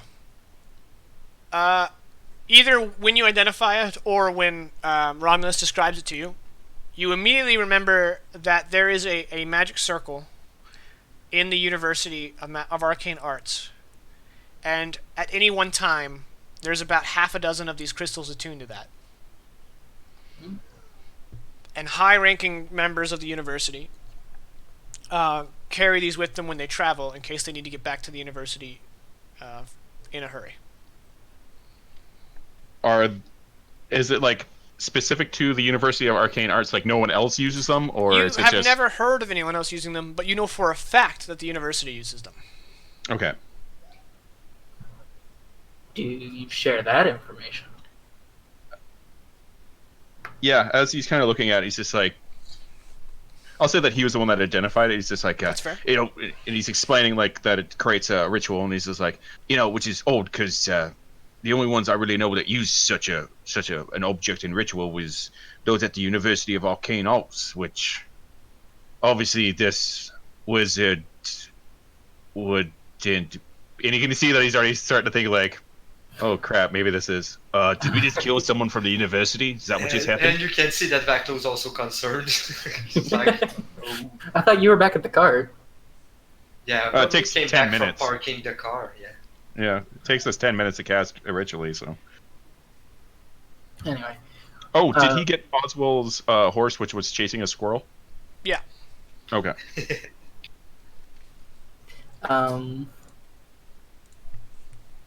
I guess I would start like, oh my, we did we? Well, and start searching like the scrolls and his body for identification that would link him to a university of some sort like that. Okay. As you do that, Vaclo, you're kind of gathering the cart and animals in front of the alleyway. And a cadre of guards marches up to you. They keep looking past you into the alleyway, and they're like, "Ho there! Yes, how can I help you? We heard reports of strange sounds coming from within this alley. Do you know anything about it?" Yes, there was a robber that we were pursuing. He hid in there, and we took care of him. You took care of him? Who are you to take laws into your own hands? Your captain knows me very well. I am Vaclo Josear. You can ask him about us. Do you show him your credentials, your bling? Yeah. Okay. And he's like, we will. You two stay here. The rest of us will go talk to the captain. I guess I'm gonna wait for the captain to come back. Might be some time. Okay. So you're looking for identifying markers on him. Roll investigation, Romulus. So at this point, I do not know. I might have killed a member of the academy. Right. You are not aware of this. You were in a different location. An 11. Okay. You don't find anything on him that would give him away. Okay. Well, there's no definitive proof that we've killed anyone related to the university. Then I say we burn the party. I agree. And I light up the firebolt in my hand. Whoops, that's gonna backfire. Wrong game system. And when he hits him with the firebolt, Oswald's waiting to use control flames. It's just gonna like cause this little bit of fire to just spread quickly. All right. Do I need to roll or anything? No. Or is it just... You go ahead and burn the body, but you do burn the body in a basement with a small hatch for exit. So I assume you vacate rather rapidly. Yes. Okay. Well, yeah. So now this smoke is billowing out of the tunnel, and the two guards are like, As we climb out. Whoops. and then one of the guards holds his shield and spear at the ready. He's like, "Whoa, orc!" He's No, got something good orc. wrong. He's I'm gonna cosplaying stop as the Aladdin. cards. I think I'm gonna thump him on the head. Be serious, man. What? That's an orc! Yeah, but who's Aladdin? Oh, you got me. All right. Yeah, you're right. He fought 40 thieves. You don't know him. So yeah, I'm just gonna let them know that he's with us. The orc is with us, and something has gone wrong. Dark magic at play. There's a fire. Bring water. I'm gonna. No, don't worry about that. The fire will put itself out shortly. Don't. It's all good. Just get rid of demonic flesh. Oh. And Now the guards. Go ahead and make a deception check, because the guards Yeah. are inclined to get the fire brigade. Yeah, they're like, he sounds like he knows what he's doing. meanwhile, Well, he's just like blackened. He's like, I don't want to touch me, no demonic flesh. Vaclo's gonna let them know that he's the expert in such matters, the weird and the. You don't want to know. Are you one of them demonologists? That I am. Actually, my name is Mr. Smithers, and I actually am from the university, and I've been dealing in demons and infernal creatures for better on 30 years. Pleasure to meet you, and you are? I'm Bigsby. Bigsby. Well, I will make sure to put in my report on how helpful you and your compatriot and you are. I'm just James. Well, Bigsby and James, I'm going to make sure that it is noted that you were helpful in this investigation, and you might even get a little bit of a bonus, maybe even a promotion. Oh wow! Is this the last of the demons? Well, it's going to take a little bit more investigating, but maybe it is. Don't worry, I'll make sure before I leave here all demons are dealt with. They both sign themselves the sign of Farah. And since Farah kind of is got a lot of justice motifs, I reckon they kind of like draw the shape of a scale on their chest, you know? Okay. And they're trying to shield themselves from whatever demons you've conjured. The best way to make sure that you aren't being possessed or potentially possessed by demons is to go buy a chicken. It's going to get a little weird, but trust me, I am an expert. Okay. Buy a chicken. You got to cut it and let its blood into a bowl, and then you have to draw on your chest a similar symbol, but just a cross, and sleep on that for an hour. You'll be right as rain. No demons will be able to possess you at all. Let's go get a chicken. I think they're gone. Romulus turns towards Oswald and says, "Is that all true?" Well, yeah. If you know of a better way to protect yourself against demons, I would like to hear it.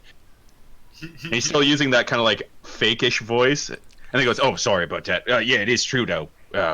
Just many things you pick up."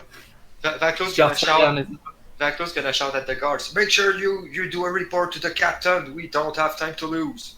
Goodbye. You're not sure if they heard you.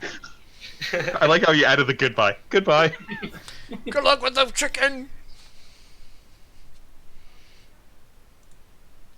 Then he's going to turn back to the rest. Those were good fellows. Those, Bigby's and James. Really on the spot. We should really mention them to the captain, so they do get a little bit of a bonus. Just, for being good sports. Are you guys gonna wait for the captain? I thought we might not, but I guess yeah. It's up to you. Be inclined to we're gonna explain. Vaclo's gonna smirk at Oswald and let him know that you just do the same bit with the captain. I'll be right here. Has the smoke cleared out from the fire in the cellar? Maybe not by the time the captain arrives. There's a little bit of kindling down there. There was a straw bed, a wooden desk. Yeah. And it might catch the door on fire. You might have a bigger problem. Okay. So the guard captain arrives. It's about half dozen other guards. He's like, would we be able to see them, like, this procession arriving? Oh, yeah. People will be getting out of their way. When Oswald starts seeing them arrive, he is going to cast a good old spell and say, change is coming through me. My shadow's shedding skin.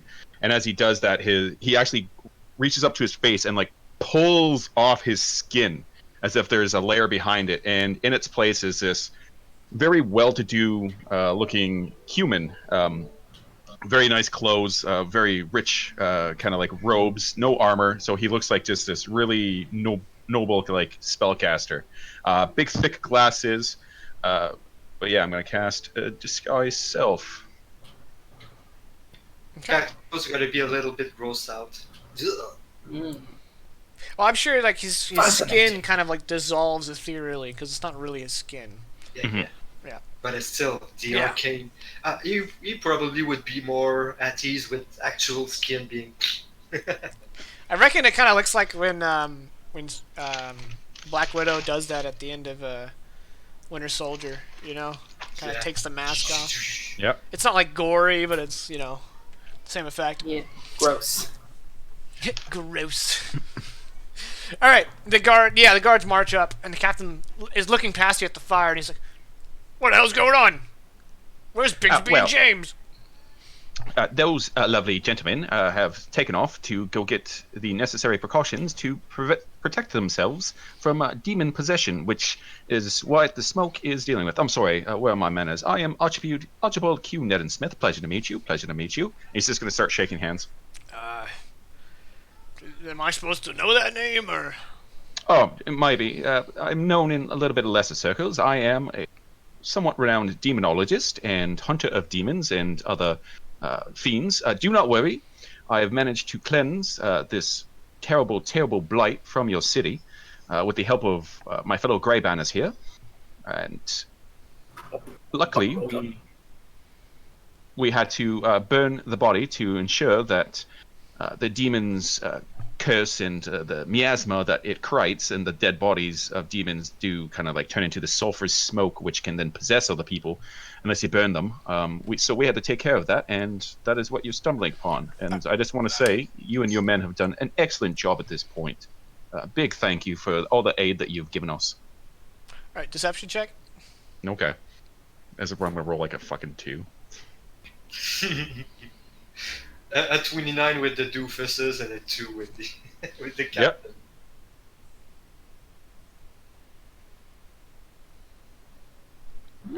All right, the captain is a skeptic, but he believes that you believe what you're saying, which is enough.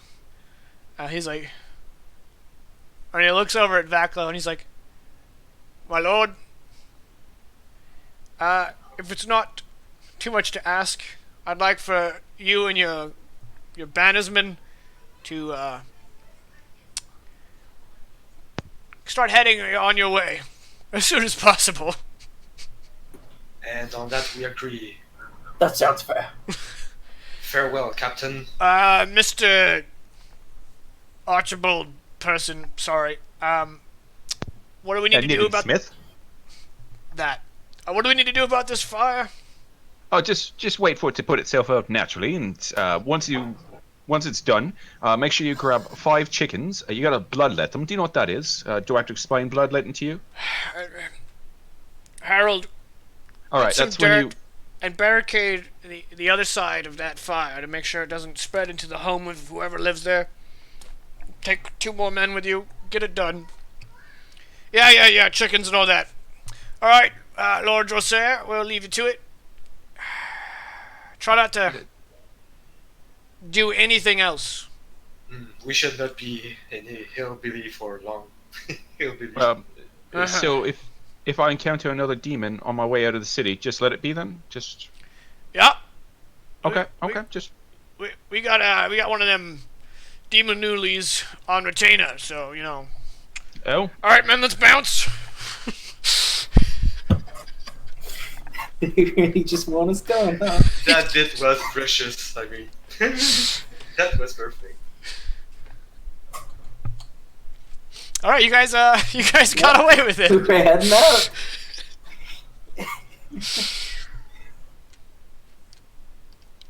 I'm, Alright. I'm so glad Vaklo's not lawful good. Yeah. Lawful doesn't necessarily mean law of the land. It's fair. Yeah, it could be personal code. But I'm pretty sure lying about being a priest is not Yeah. any form of lawful good. Didn't lie about being a priest, just about being a demonologist. Yeah, Different. you don't know. He could be. Yeah. You only met him like 3 days ago. That's true. Is all that true as well, Oswald? Yeah. Well, Well, yeah, of course. Archibald Oswald. And he's gonna Oswald. Yes, Oswald. once they're out of sight, he's gonna once again reach up and kind of like peel off this fake like skin and clothes and just throw it to the ground where it just ethereally disappears. He's like, well, of course that's so true. Why would I make that stuff up? He might have known a little bit about demons, so I want to, make sure that I was on the up and up. I don't know much about any of it, but I suppose I'll take your word. Yes, you do. He got a 24 deception. And Vaclo's gonna be like, with his hat a little bit, he's gonna say, and this ability is not so weird. He's gonna tip the hat, and when he lifts it up, you see almost nothing different except he changes eye color with this guy's self. Yeah. What a use of it. I'm just gonna change eye color. Well, yeah, he's going to a LARP. Yeah. Vaclo's not the master of disguise. All right. I assume at that. What are you gonna do with the corpse? Are we supposed to drop it off in Stelholm or Zenirov? It's Zenirov. Zenirov. Right? Yeah. So you're gonna take it with you, God. and it's been embalmed at this point. When we make it to Zenirov, it's gonna be like mummified already. Okay. So let's go ahead and have you guys hit the road, and you will arrive at Stelholm as the sun is setting at dusk. I would And like to this say is- that. Go ahead. I was gonna say this is where my mission is to deliver that book. That is correct. And you all are Letter. also looking for members of the Grey Banner that were said to be here. Beard and No. These guys were last known here. No, the person you're looking for is going to be easy to find because the person you're looking for is a stone giant. I'm sorry, did you say stone giant? Stone giant. Oh. I did not know that or remember that. I may have failed to give you that information, but they wouldn't have sent you here looking for Grey Banner without letting you know that the guy you're looking for is a stone giant. Yes. Cool. Okay. All right, so you guys will arrive again. There's the last light is fading from day as you arrive at Stelholm, which is in the farmland. Let me find my notes. Oswald has been using prestidigitation every hour to kind of make the body smell not as terrible. Well, it's been embalmed, so it just kind of has that. I reckon 13th century embalmment wasn't perfect. So yeah, I'll allow it. You fart smell. that new body smell. Okay. All right, I believe I've described Stelholm before, but just it's been weeks and we have a new player. We might have some new audience members. Oops. So the city of Stelholm is the center of trade for the kingdom, and it has a very large river that sort of splits into two. One goes to the capital, and the other is the Stelrun River, which intercepts its sister towns, the Stelton and Stelberg. And the Stelrun River comes down from the Watchful Peaks, and the Roker. You named it. You should have no problem pronouncing it. The ilwDY Rill comes down from the ilwDY Mountains, which are actually in Talvia, to the east. There are four main entrances into Stelholm. There is, of course, the docks, which are very dock-like. Imagine a bustling medieval city with a bustling dock, and that's what that is. And then each of the three entrances kind of showcases that side of the kingdom. So you're coming from the western entrance. It's very much filled with traders, and also it has a lot of kind of a bleed over culture of the east, of the west. Sorry. which has a lot of there's a lot of performers and nice colors. Very colorful kind of marketplace is just past the gates. There's music and there might be even some singing and other performers.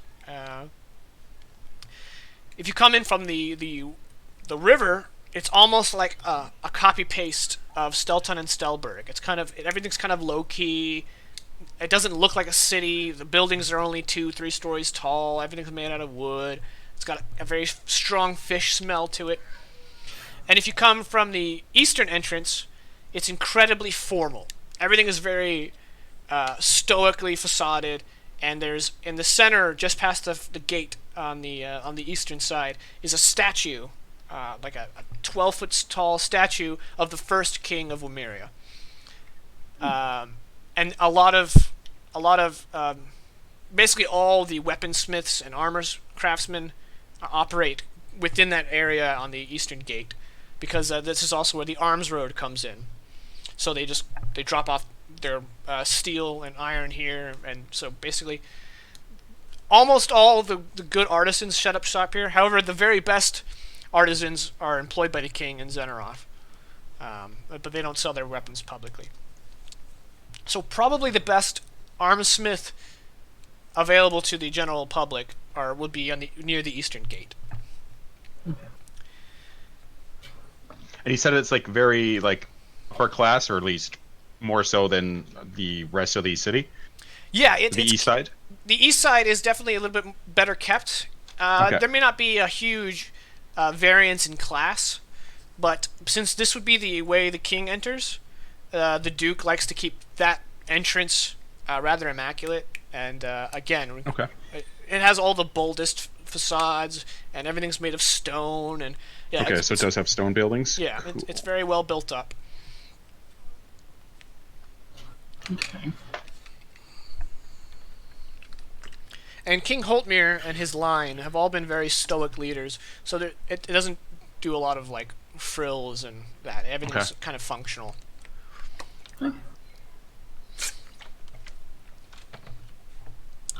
Would we have had time for a short rest on the way? I reckon, yeah. You guys probably took an hour before you headed out, so if you want to spend hit dice. Oh, I certainly do. Right, you're at 1, as I recall. Mm-hmm. Yeah, I'm gonna do the same. It's just hit dice, so I'm not gonna put that on the screen for your audience. Are you serious? All you need to know is that Oswald rolled terribly. That's all the hit dice I'm gonna use right now. I'd use 2. Ooh. Gotta love a wizard with +4 con. Yeah. Yeah, that's crazy. And then I guess on our way in, I would be Romulus would be fairly nervous about coming into a large city. Okay. So he's probably like... Yeah, I'd reckon you guys, assuming you're not cowling yourself in any way, I suspect you will be stopped at the gate by a procession of halberd-wielding guards who are all like, whoa, whoa, whoa. Which is exactly what I was about to say. Oh, I'm sorry, I didn't mean to interrupt you. He tries to find anything on the cart possible to cover himself up. All right, so the corpse is no longer covered now. You are wearing his death mask. Lay the corpse on top of myself and lay it on both of us. I mean, Stop you can that. do that. Stop that, that's not proper. We gonna weaken and Bernie's this guy? Yep. Oh. All right, well,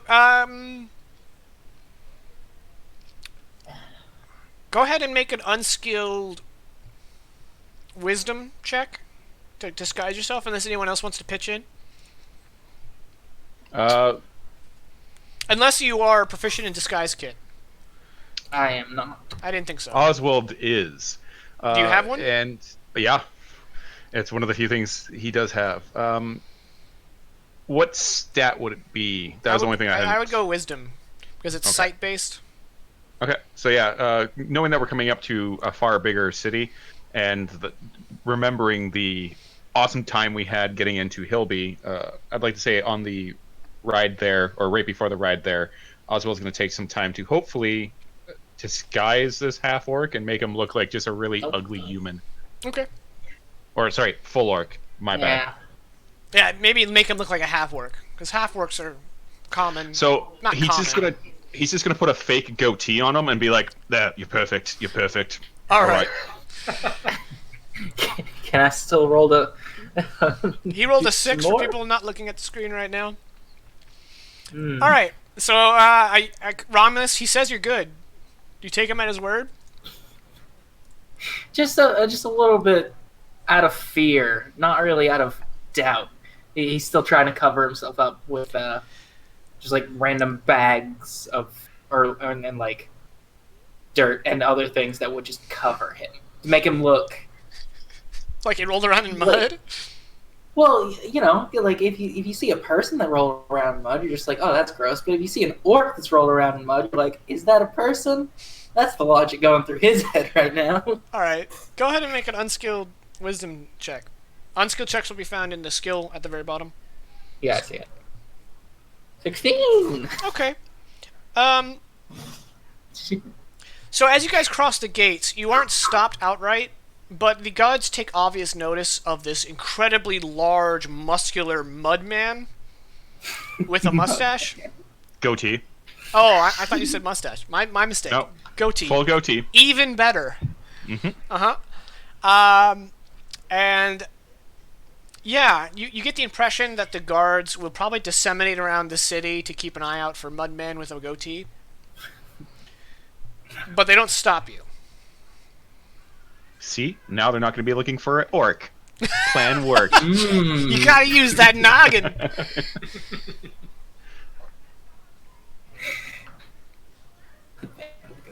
So we make it in? Yeah, you guys are within the city walls. And it All is a right. walled city.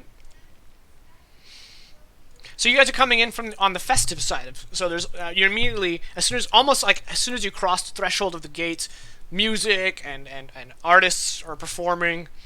There's a lot of open space in this area for people to kind of gather. Okay, so I'm guessing we're gonna be here for at least a night. So we're gonna find a stash for the corpse and the cart once again. And for once, let's do this all together, right? Yeah. It is a stone wall.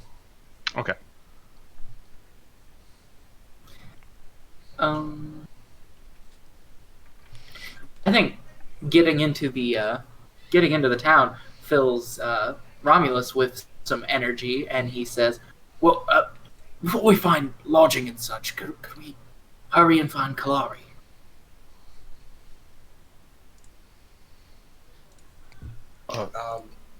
Well, since it's a festival, Vaclo's argument's gonna be. It's not a festival. It's more like Well, yeah, well, the downtown streets are Austin on a probably Saturday.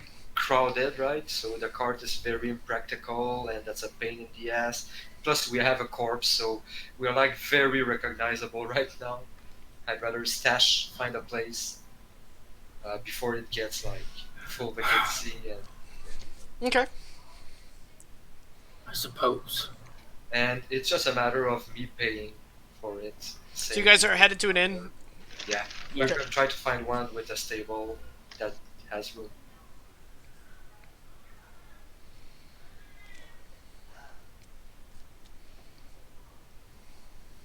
Is there, as we're getting towards the inn, is there like places that would sell like sacks or like blankets or stuff like that? Surely. Okay. On the way there, I also would like to just say, before we get to this inn, maybe we should purchase some stuff to cover up this body, so it's not as obvious that we are carrying a body. All right, Vaclo's gonna pay for that. I assume it has some like a linen. Yeah. I figured it's wrapped up, but I mean, it's still like a body-shaped wrapping. Yeah. All right, Vac, I'll throw some coin, and there you go. 1 piece of gold for blankets. It's probably generous. Yeah, I probably have a lot. They see how nice your clothes is, and they rip you off. I get it. Yeah, I'm gonna take out 5 silver pieces instead. Okay. I also buy a blanket just to like drape over myself because that's a good disguise according to Marvel movies. It is when you do this. I did note 10 blankets. I put those into the cart. There we go. Mark off. And I hope the blanket's the same size. Like it just comes down to just about here. Yeah, It's like a shawl.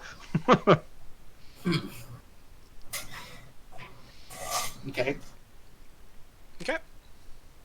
So, you find an inn that has a room. You get 4 rooms. You pay for, Yeah, for the stable and all of the rooms. there's the corral. That's that was the term I was looking for. Nice. Is it Technical golden? terms. No. Is it okay? Come on. Not even. Yes, it is okay. Alright. It's alright. Ah. It's the alright corral. The bronze corral. That's what I wanted. Thank you.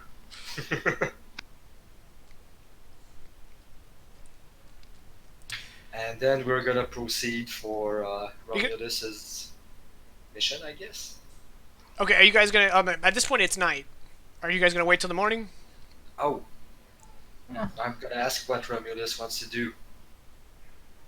Well, he puts his hand up to his blanketed chin. Well, I suppose we'd be more likely to find her in daylight, but also I'm very excited to research this. But I'm also very, very tired. I do Let's- recommend we rest a little bit and tackle this tomorrow. Alright. And rest you do.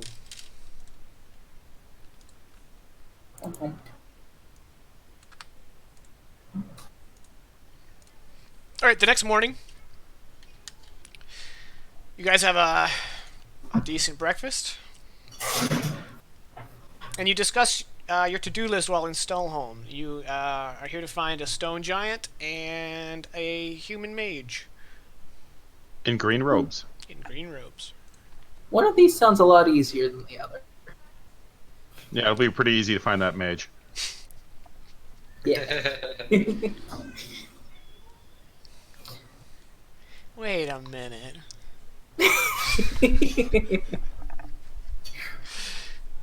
Which one do you guys want to do first? Do you want to split up? I mean, Romulus is itching, like he's holding the book in his hand, like not letting it go. The envelope like tucked in it like a bookmark, just like, can we find Kalari now? Excited like a giddy school child. Let's get this over with. I would normally suggest maybe splitting up to double our efforts, but considering I just got lightninged a lot yesterday, I kind of don't want to right now. Is this maybe we should stick together so that I don't get lightninged a lot? And yes, we should stick together. We did bring a lot of attention to ourselves. So Yeah. fair enough.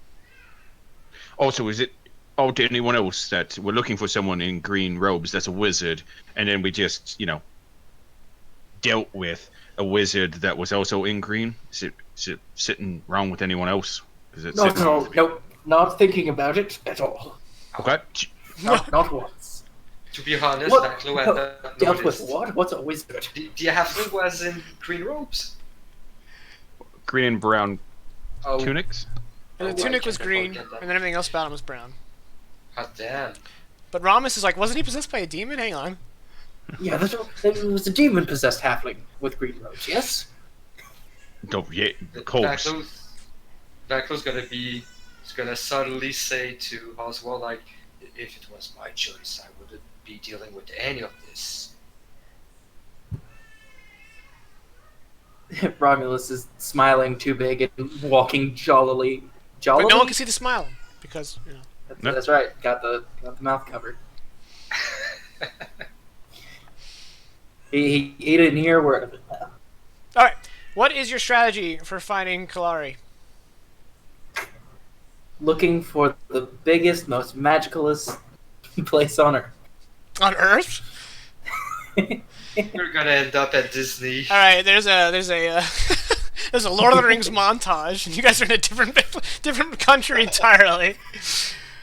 Well, I was just planning to walk around the streets yelling Kalari, see maybe we got See if someone anyone that would bit. answer. Yeah.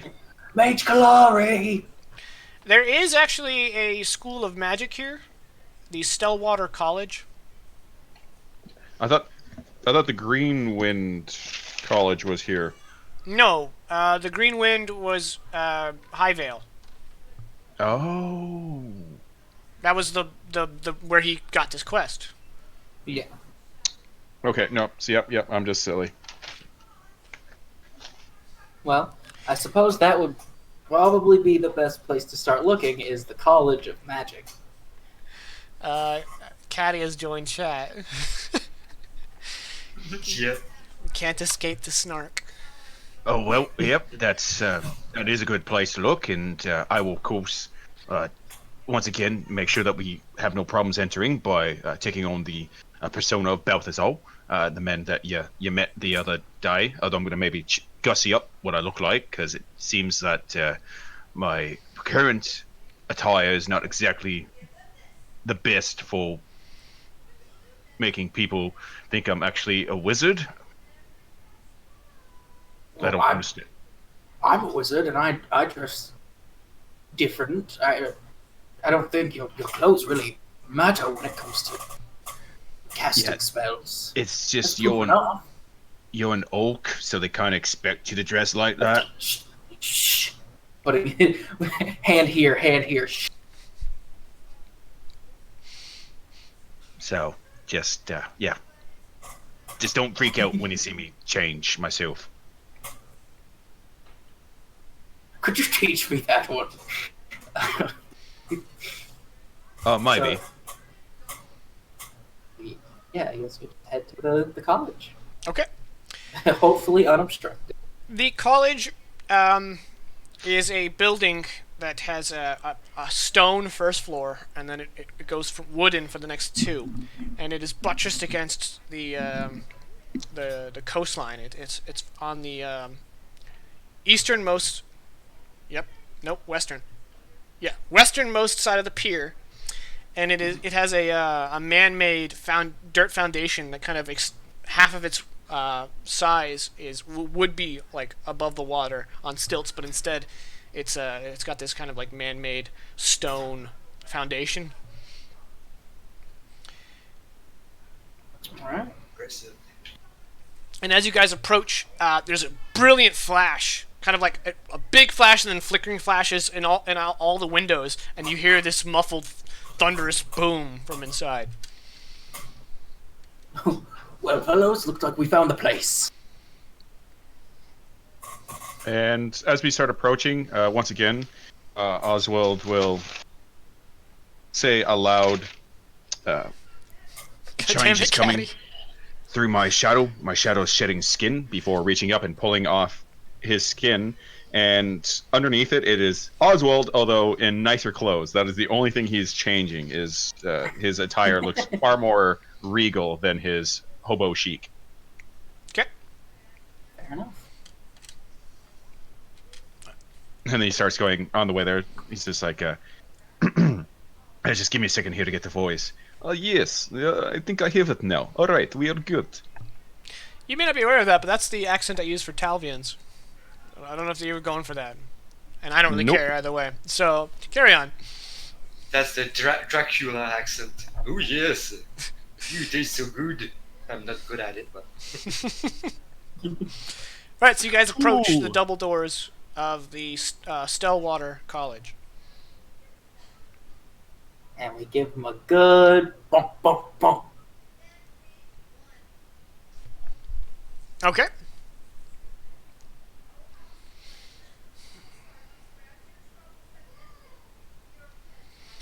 The door opens to a man that you wouldn't expect. He is wearing buckled leather, and he's got a big bear shawl, the skin of a bear that kind of like covers his shoulders down to his elbows and drapes down past his knees. And he's rather hairy, and it kind of reminds you of a brown-haired Beard. Those of you who remember Beard, which would be you, Vaclo, because Caddy's not here. And he's about 6.5 feet tall, and he's built like a ship. And he opens the door, and he's like, you're not the usual bridal envoys? No, not exactly. We are actually looking for perhaps a person who works here or maybe studies here, named Kalari. Yes, Kalari, yes. We have him. Staring at the envelope. Why are you covering your face? I'm a bit chilly. I've got the plague. He kind of like looks at me. He's like, Eastman. All right, come in. Thank you, friend. Sorry for my associate's weirdness. He is, as you said, Eastman. They are not all there. Uh-huh. That's not quite nice, but all right. As you come in, the kind of chill of the ocean turns into pretty much just humidity. It seems rather strong in this building, and as you come inside, you quickly learn why. In the center of the room, the entire first floor is completely open. There's no partitions of any kind, and in the middle, there's a rectangular. Anywhere else you would imagine it's a pool, but it's probably part of the sea that they kind of like have funneled in here. However, it's more than just water. You guys see miniature cloud formations about 6 feet above it.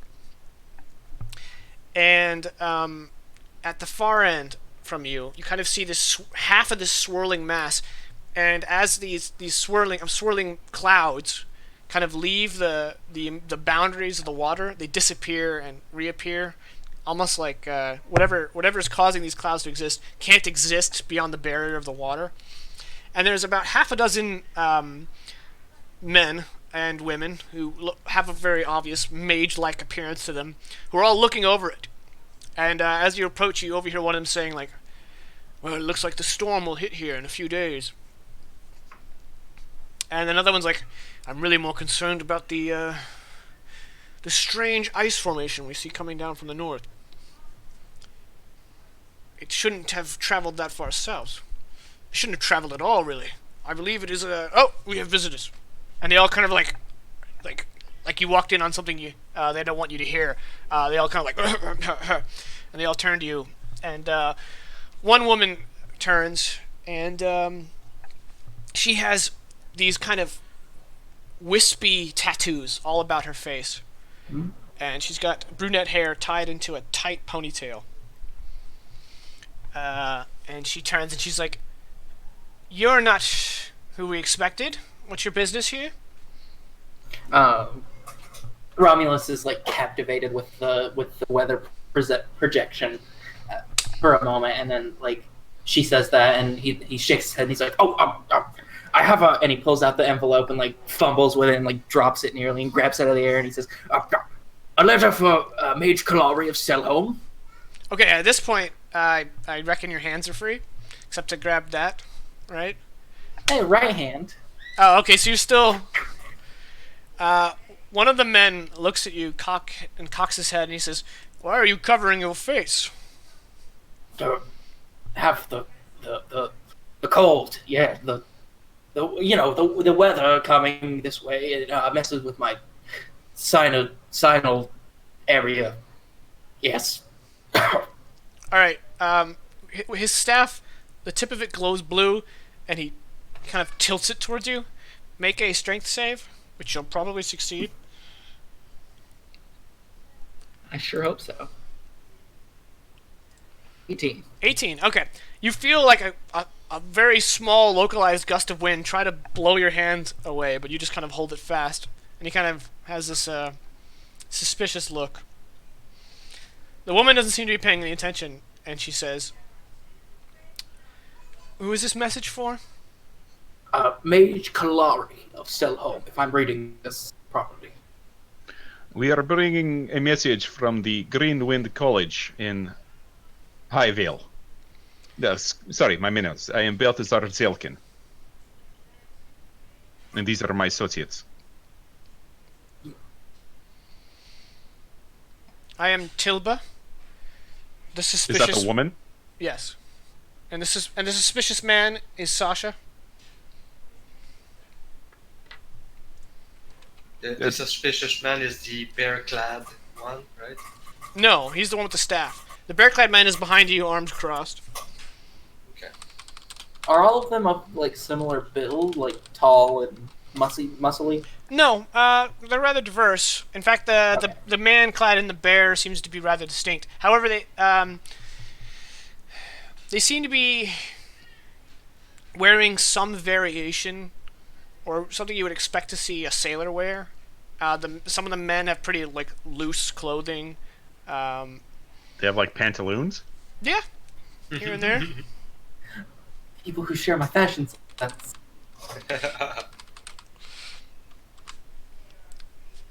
And Tilba says, "There's no mage by that name in this college, but we have seen a lot of our kindred wizards, coming to and from. Some from Zenirov, some from the hill country, to the east, to the west.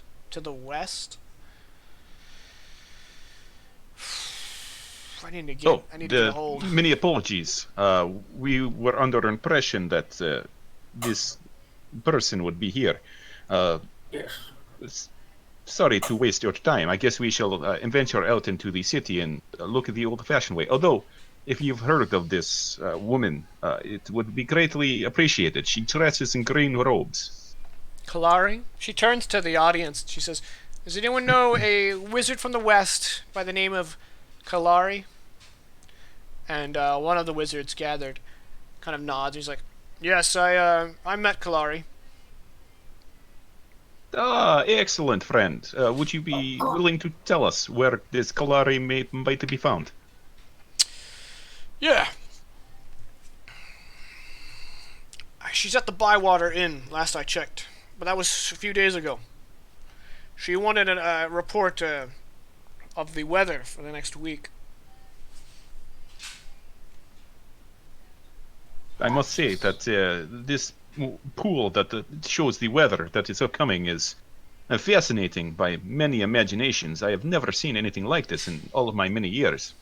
Yes, quite. I wouldn't have expected something so...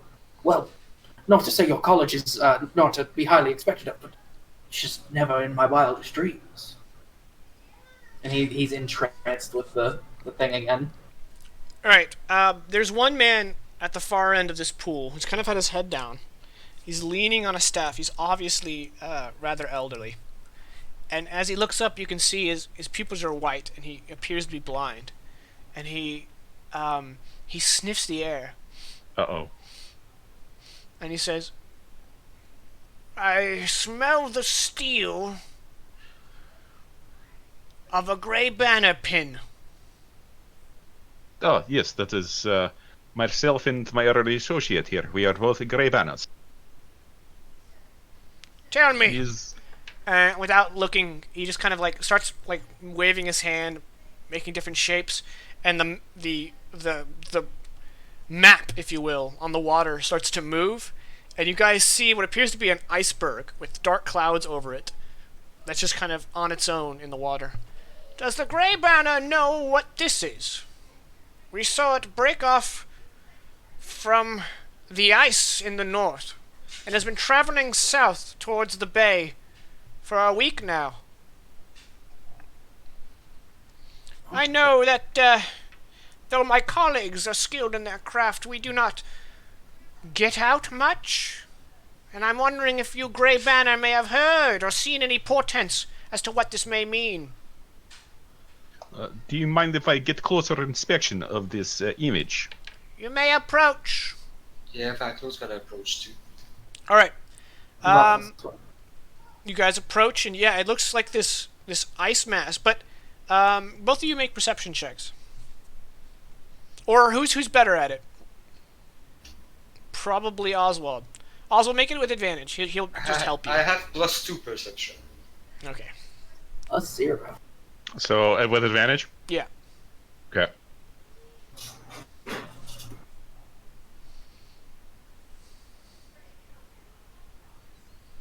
Okay, Oswald. In this facsimile, you see that the trail of this, which would be facing north, is kind of breaking off and melting away, and in the southern tip where it's headed is like ice is forming. So it's almost like it's like a belt that's constantly cycling. Interesting.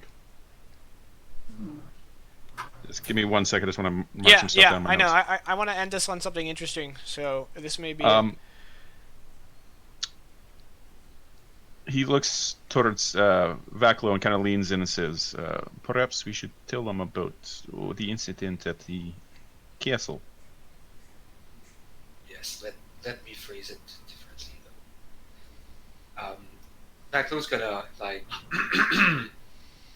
to gather everybody's attention, and he's gonna announce like, the great banners have heard rumors, and we also have been pursuing a war band of elves and orcs, which we have heard acquired a powerful artifact which could unleash this kind of magic, but there's no way to be sure with what you're showing us right now. Yet, Orcs and elves together.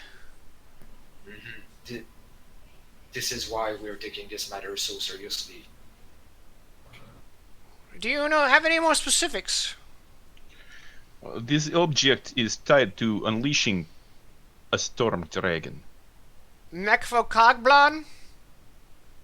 Yes. Gunzutite? That is his name. Yes, that is the one that I speak of.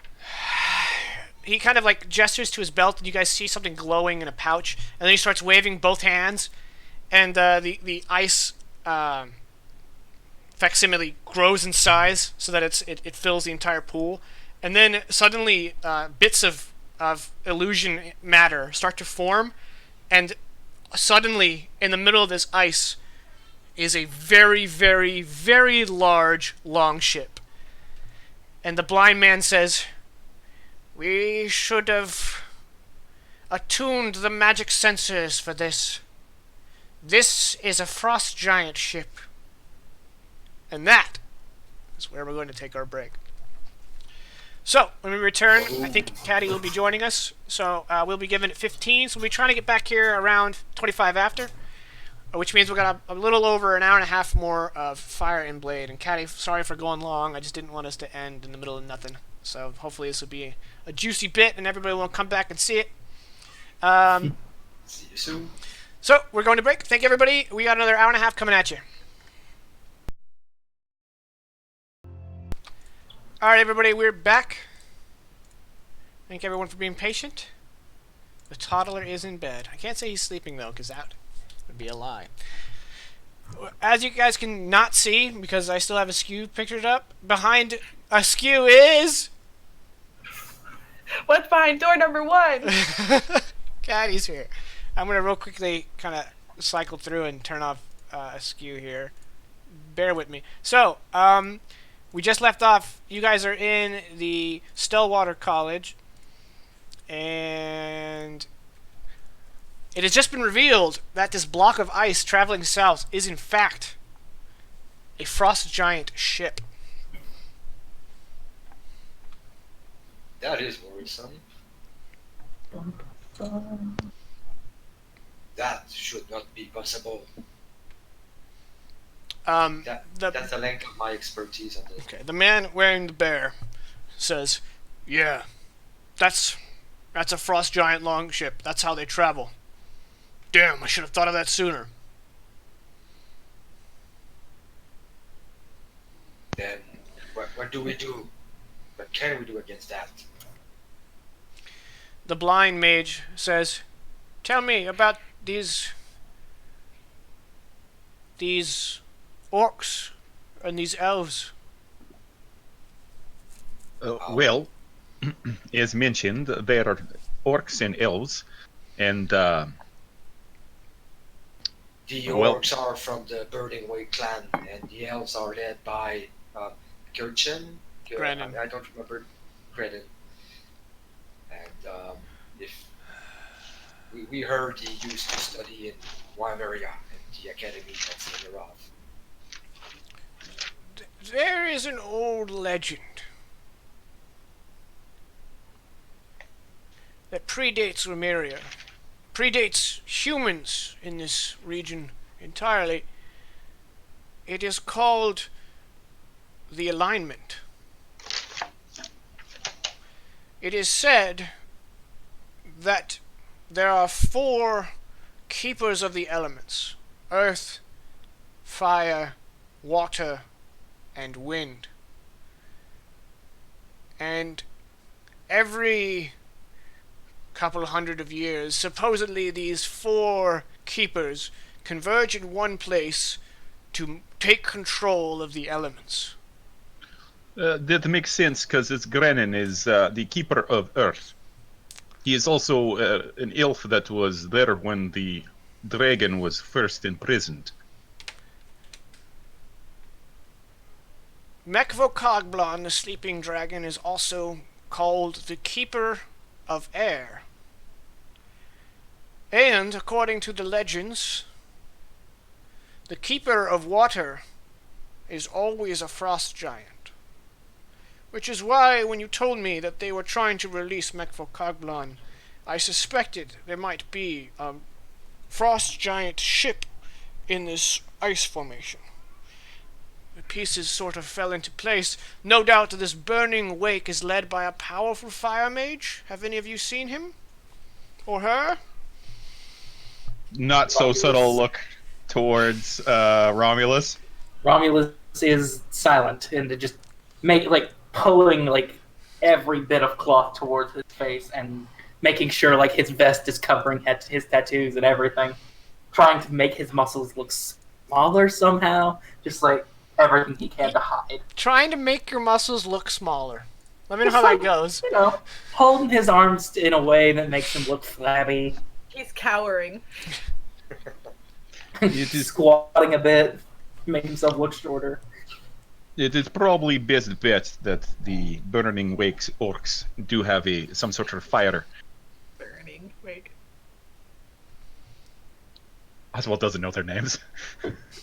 Yes, extrapolating from names and such, I would expect the Burning Wake to have a fire mage, yes.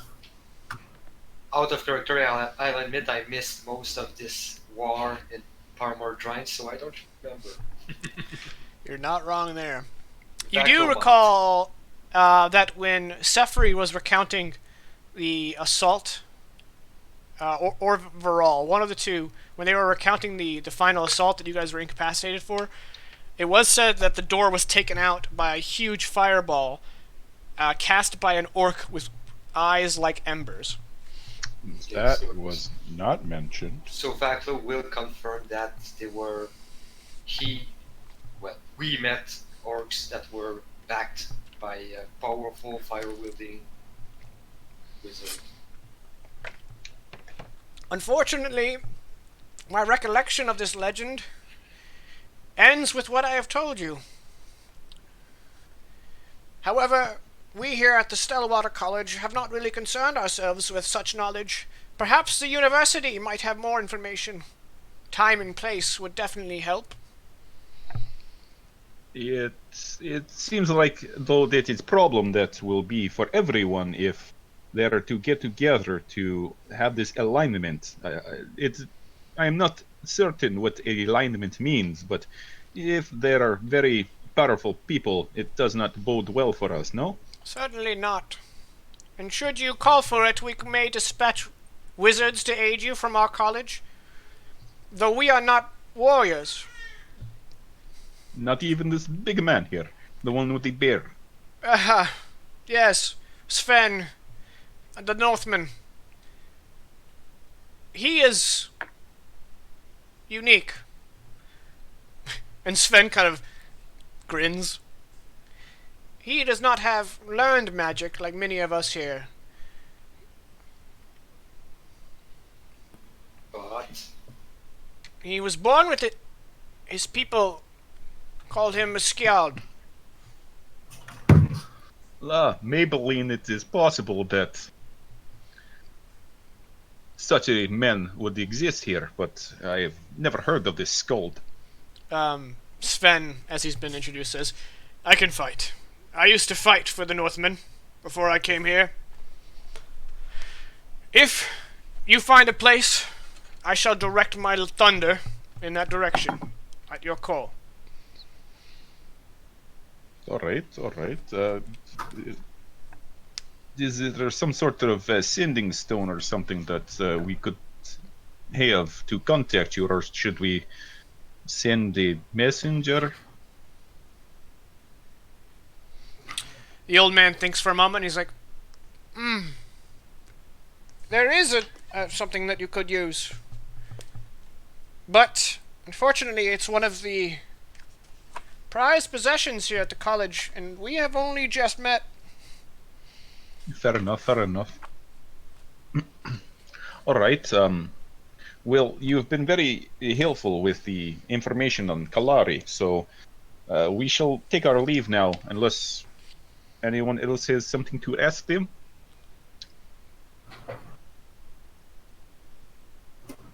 Romulus is being absolutely silent and quivering in fear. yeah, Vaco's done. He can't wait to get out of here. Oswald will take a bow and says, I thank you for the information you have given us. It has been very helpful. And hopefully we do not need to call on you to deal with these frost giants. But if it does come to that, I shall find some way to contact you. Given their course and speed, we suspect they would be in the bay within a week. All right. That is not exactly positive. It's not sure where they'll make landfall, but if they seek confrontation, they may come here. We are also the largest port if they wish to resupply. I doubt they will ask nicely. Is it only going to be a day or two till Zenirov? Yeah, 2 days to Zenirov and 2 2 days days. back. Okay. Well, with such a timetable, I believe that we should be on our way. Once again, thank you for the time, and it was a pleasure to meet you. Oh, before I go, sir, you have given us so much information. What is your name? I am called ilwDY.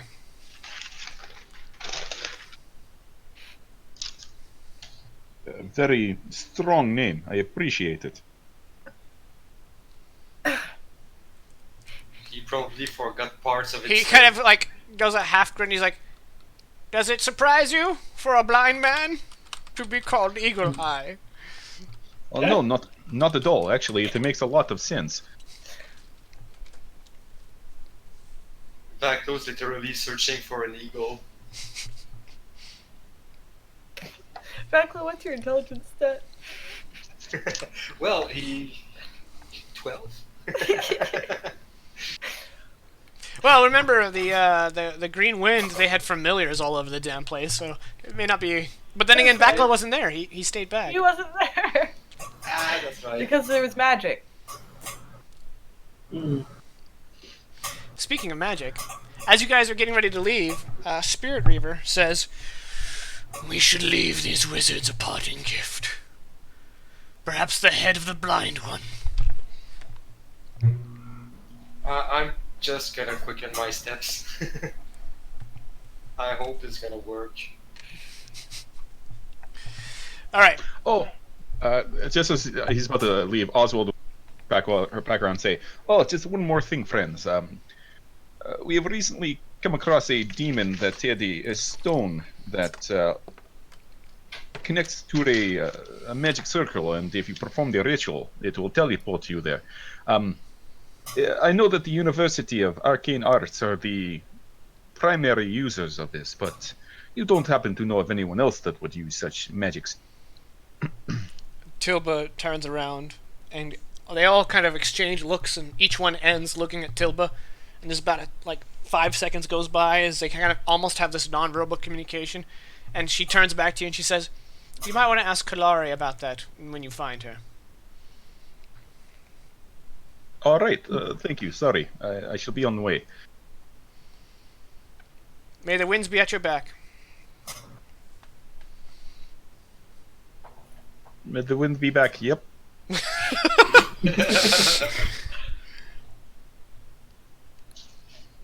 Alright, and you guys leave the college. Romulus Wait, lets and out like a breath of air, just like, God, that was terrifying.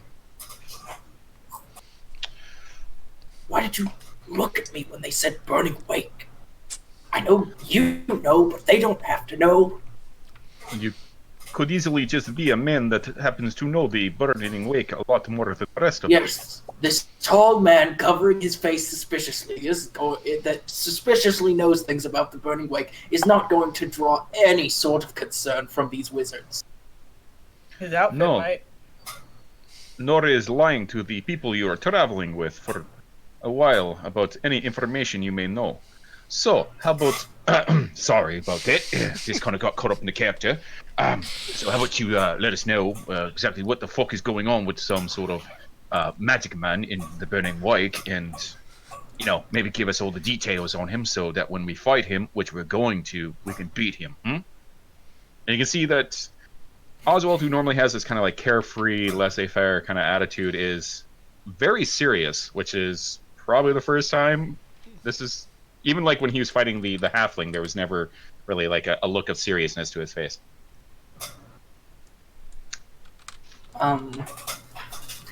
And in response, Romulus, who is usually very unorganized, is standing very tall, still covering his face, but glaring you down with icy eyes. Just, I know that I should tell you everything.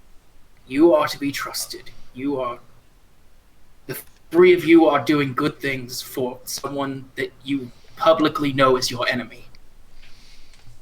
But you did not have to call me out so directly in front of all of them. They are men of power, men and women, all sorts of power. You three have your own type of power, but they could kill on sight if they truly desired. Now, I will tell you this. What they said about the Keeper of Fire. I don't know of that specific title, but the leader of the Burning Wakes is an orc chief by the name of Bloksh. He asks us to worship him as a god, and, well, as justification, he manifests powers of fire. So if any orc was to be suspected thereof, yes, it would be the chieftain of... I'm looking at...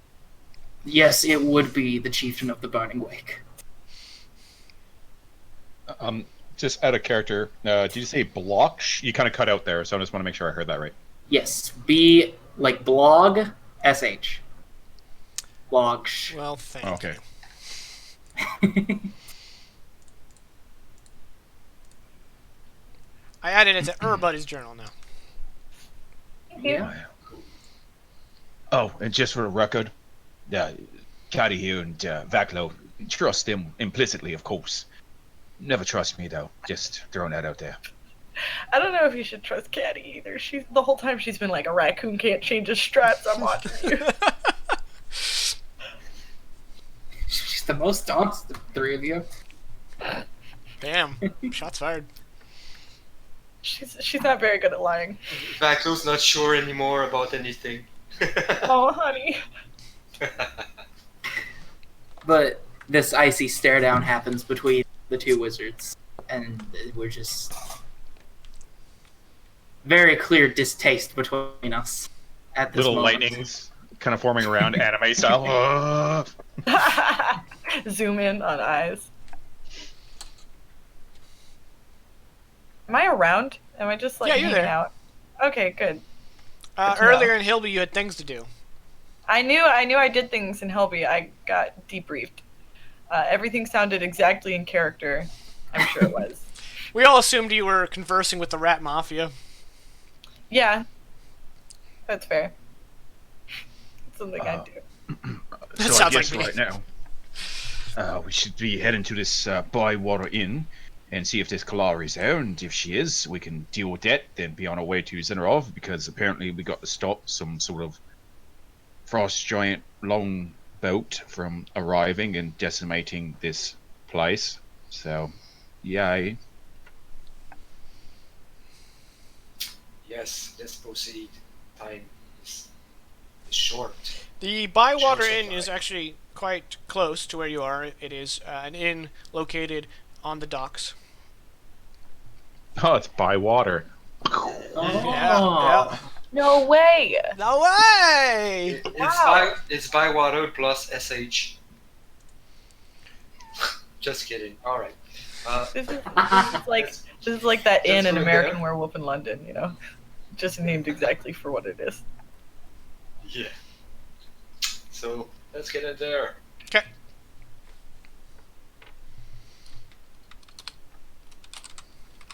Vaco's gonna be first to enter the inn, I guess. All right.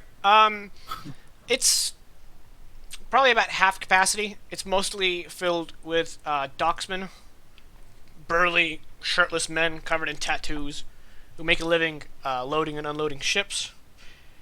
There's a trio who look like seamen, and they are getting drunk in a corner playing cards, although they don't seem to really care about the rules. And among them all, there is a single woman in green robes with a green hood just over her eyes.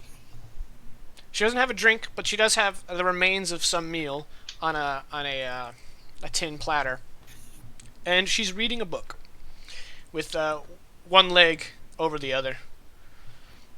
Okay, so I'm not gonna be inconspicuous, and I don't want to be the first to talk to her. So I'm gonna get the table for myself, and I'm gonna watch her and watch what the other do.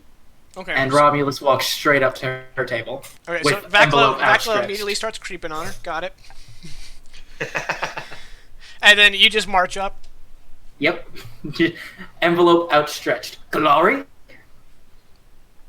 She looks up from her book and looks at you. You're an orc. He's still holding the thing over his Yeah, no, she knows. No, I'm not. Well, it's the predominant forehead gives you away. The half-orcs, it's less so. I mean, that's better, but the leathery skin... Can I help you?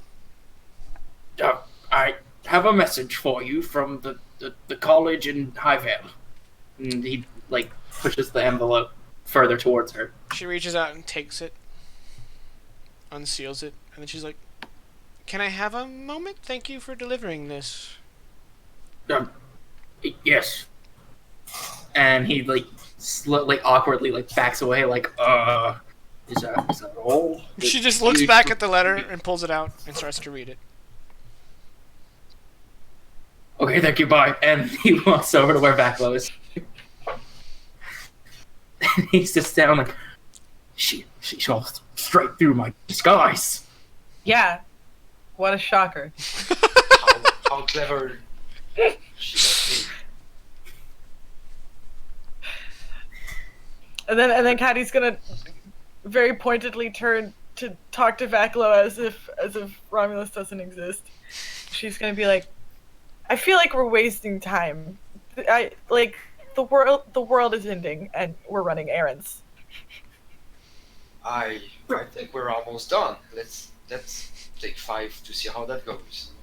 But we don't have 5, Vaclo. It's the business of college wizards. It could be very important for this particular activity. Look, Romulus, I appreciate your input, and by that I mean I really could not care less. But this is Grey Banner business. I'm here too. You're here, yeah, but do you have a pen? I have a pen. Look at you. You don't even have a lapel. Which tells you that I'm important. Tells me nothing except you like to accessorize. Nice. So yeah, Vaclo, on these words, it's gonna be like, okay, I guess we're done here. It's gonna just proceed out the door, and Yeah. Oswald is still outside, right? Nope. Oswald is currently sliding into the chair across from this. Sorry, you cut out Having the end given there? her. Across from this.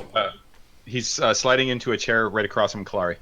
All right, just as you do that, Kalari is folding up the letter and just tosses it, and because it's packed in an aerodynamic, it just kind of flies right into the fire.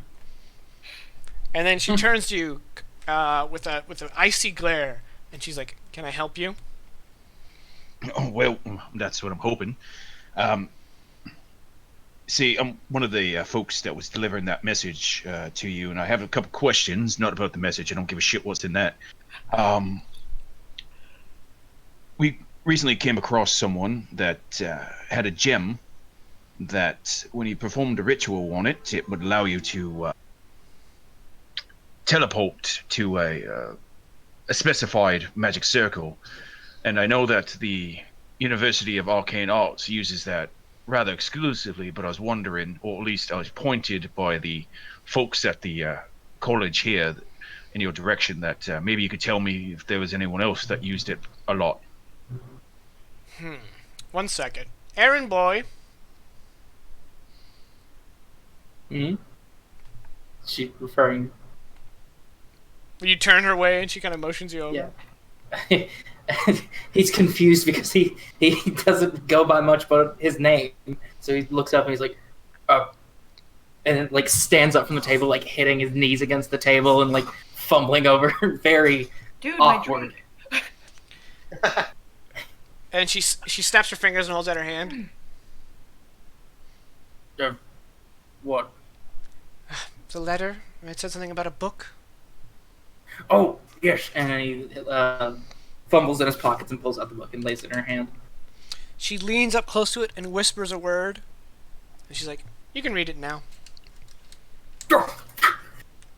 And yes, you can read it. He puts it in his pocket, just like nods his head down. And like, Thank you very much. Yep. Now, you. Awkwardly sits down next to Oswald. Oh, are you two together? Yes. Apparently, yes. Proudly. Well, remind me to visit the college and tell them that they know too much and to keep their mouths shut. Yes, I know about these gems. Why? All right, well, what other organization, aside from the University of Arcane Arts, would use them frequently? That's privileged knowledge, I'm afraid. All right, well, this privileged knowledge might save me from having to kill another person that tries to attack me again, so... You killed We a could man that had the gem? Yeah, he kind of shot me with a lightning bolt a few times, Lightning so... bolt. He was possessed by demons. Possessed by That- demons? I find that That is... a little hard to believe. Was he a halfling? Yes, yes. You killed Panad? Didn't quite get his name. Yes. You don't seem like the type. By nature of lightning bolts. I'm gonna yell that over from the other table. Oswald's gonna raise his hand and put it on Romulus's shoulder and wave the other hand towards Vaclo and Caddy. Oh, I'm sorry, you know this halfling man, do you? Because he kind of said that he was here to kill those of us that were wearing this. And he's going to point to his lapel. So it just seems rather kind of interesting that we're dealing with someone that is associated with this man that just tried to kill us in our organization. So maybe it's in your best interest to tell me this goddamn information, lest another demon appear and have to get exorcised. Hold fast. I don't know what qualms Panad had with your organization, but I certainly don't share them. In He fact, said we have a common enemy altogether. Not you and I, perhaps, but myself and Panad. Let me assure you that I have no quarrel with you at all. However, I'd be willing to barter for that gem you took off of him. Okay. Well, he admitted to me that he killed another mage that very night, and was one of the reasons he wanted to kill the Grey Banners. So, how She about you rolls just her tell me? eyes, and she goes, "Why is everyone so chatty?" Yeah, maybe it's because when people just murder other mages or wizards, and me being a wizard myself, I kind of get a little defensive about that, as I could be the target, which clearly I was just yesterday. So, once again, maybe we could discuss what you know, and if I do like the answers, maybe you can leave here alive. She points a manicured finger like this towards you and casts message, and you hear, "Are you with the convention?" And he will whisper, "No."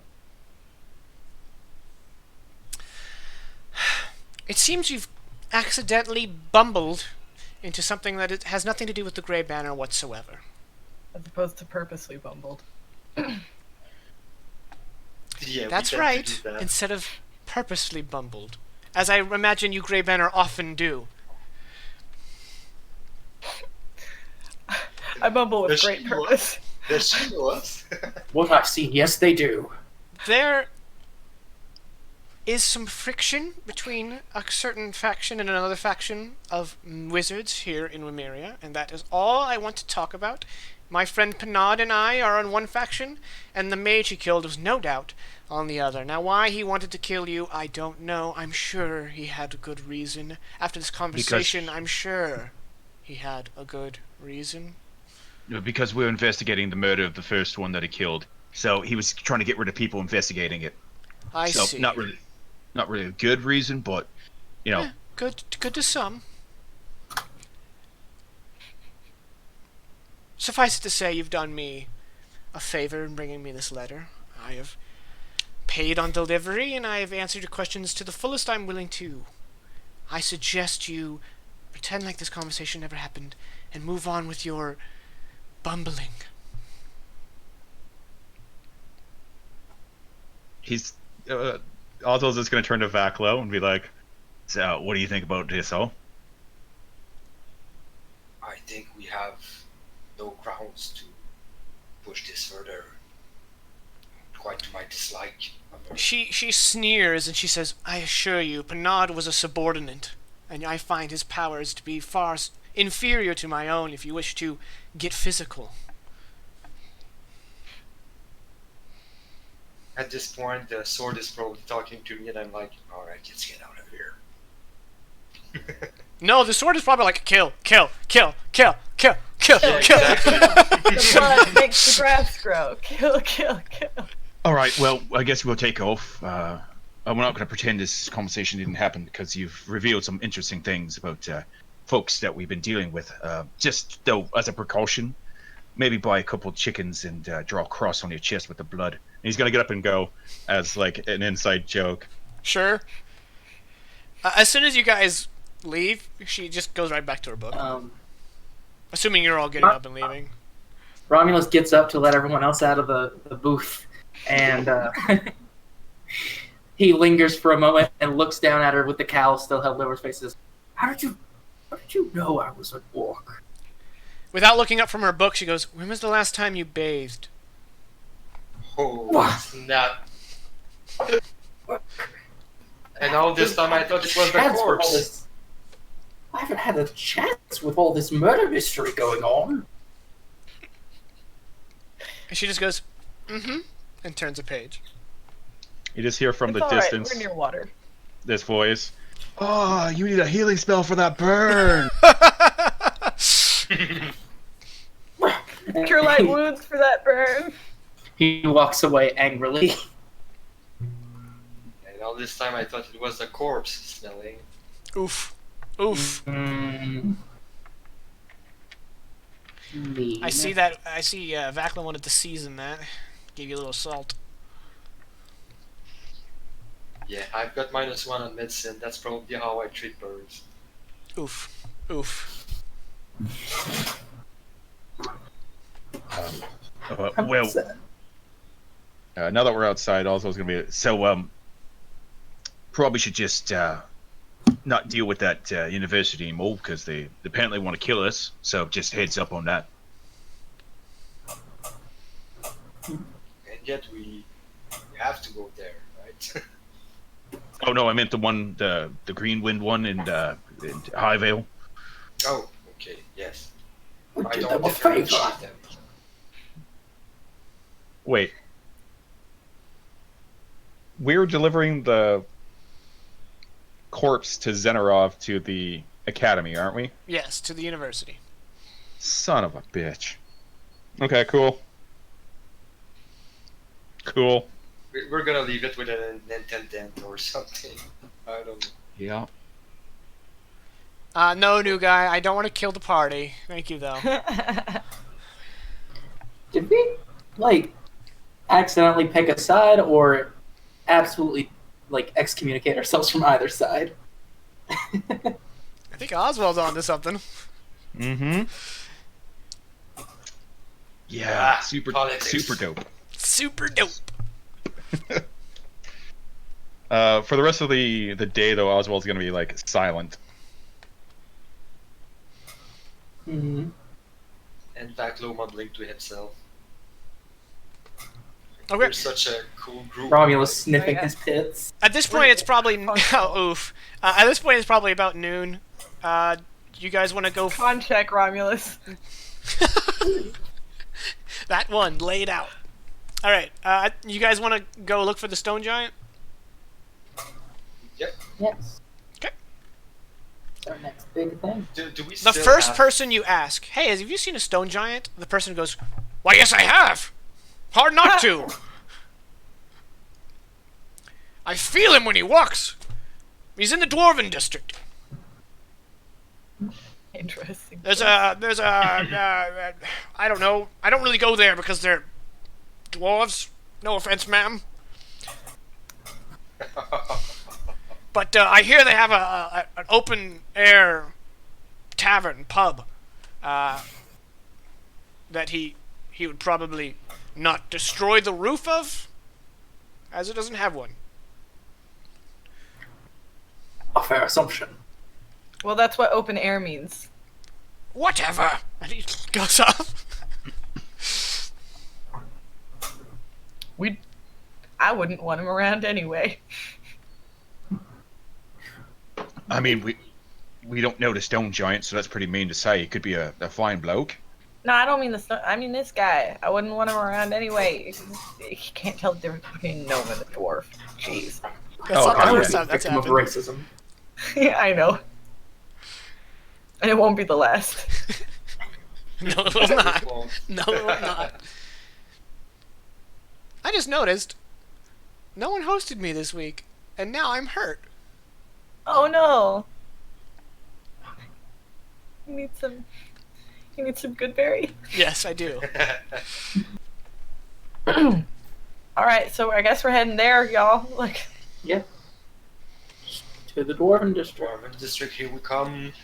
oh, I'm ready to party. Okay. Yeah, if she finds a mug of beer, we are gonna go from we don't have time to let's do a stag for 72 hours. Maybe. Nah. Katie's pretty stressed. Let's just get this out of the way. Let's go ahead and find the guy and get what we need out of it. So yeah, we simply have to give him a message, right? Mm-hmm. Well, we gotta let him know what's happened with, the rest of the Grey Banner. Exactly.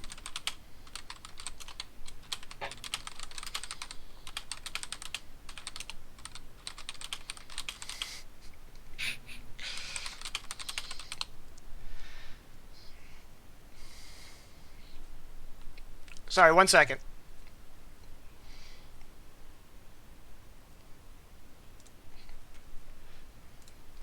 Okay, so you guys head to the Dwarven District. The Dwarven District is abuzz with activity. There are guards seemingly muscling just about everybody of the Dwarvish persuasion.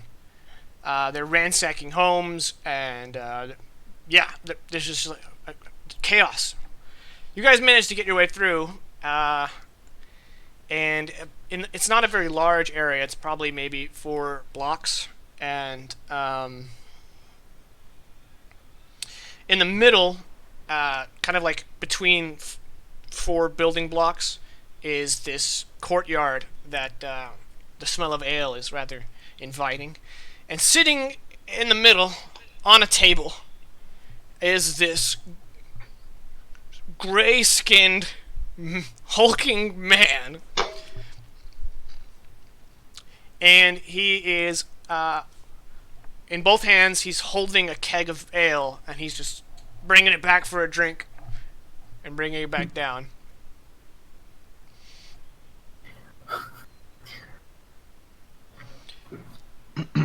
You think that's the stone joint that we're supposed to get?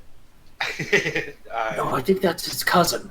I believe All it's right, a fair assumption.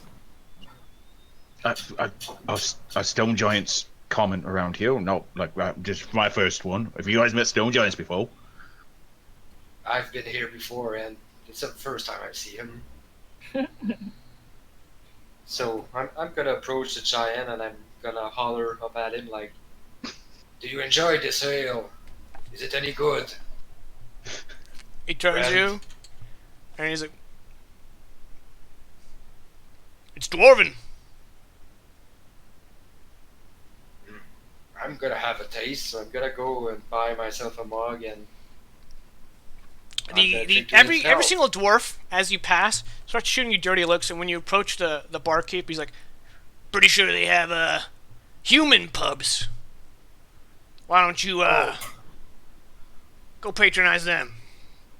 I'm here for some change in my ale, and I'm here to meet a friend, and I'm gonna point to the giant. "Oh, yeah, him. Yeah, we only serve him because he's 16 feet tall and can lift a building. But he's kind of on our shit list, so maybe you should just sit down before we ask you to leave." Caddy's also going Whatever. to ale. I'm gonna go to the giant and say, "I see you enjoy friendly company, right?" He kind of squints and he's like, "Ah!" I mean, he like pulls on his. He's also wearing this kind of vest, and it's very barky. And he's like, "Yeah, sit down. Let me tell you a sad story. Amira, we got friends here."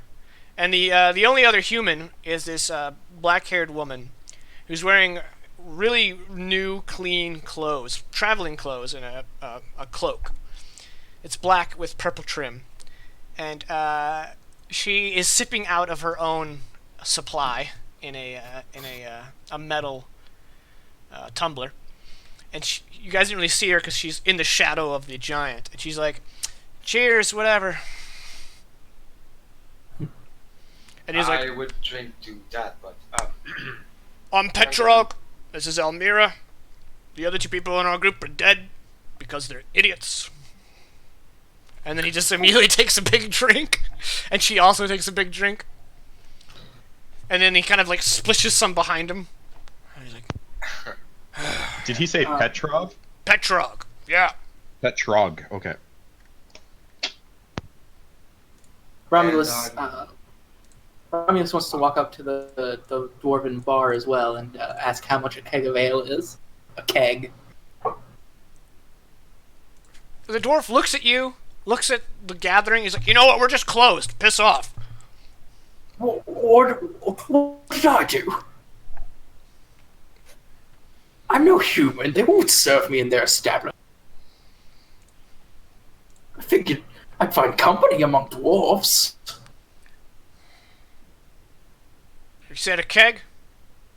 Yes. 2 gold. and he forks over 4 gold and buys 2 kegs. All right.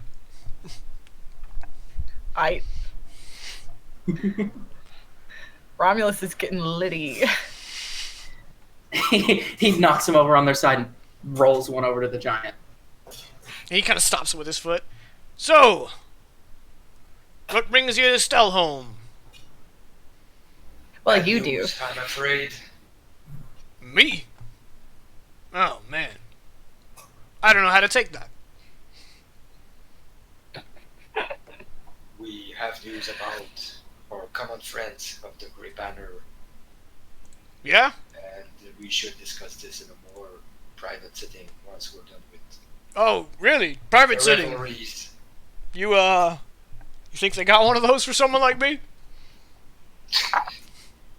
Maybe a large cave. A private setting is probably me being on his shoulder talking into his ear, but Oh, at this point, I should probably point out, one of the buildings blocks that make up the surrounding buildings has a huge hole in it that appears recent. And it's just filled with debris. still our rocks falling.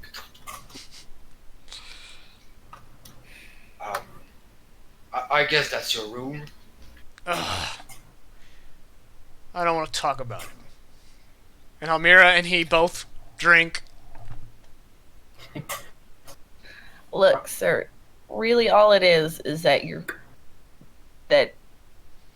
friends may have had a better fate than you coming up, because there is forgive my phrase here, y'all, a storm a brewing. And quite a few of our comrades in the Grey Banner are now deceased and have been burned in a pile. Wow. Banner day, huh, Almira?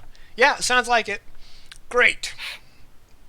And then they both take a drink. No, this time they don't. Romulus does. Reading the mood, all wrong.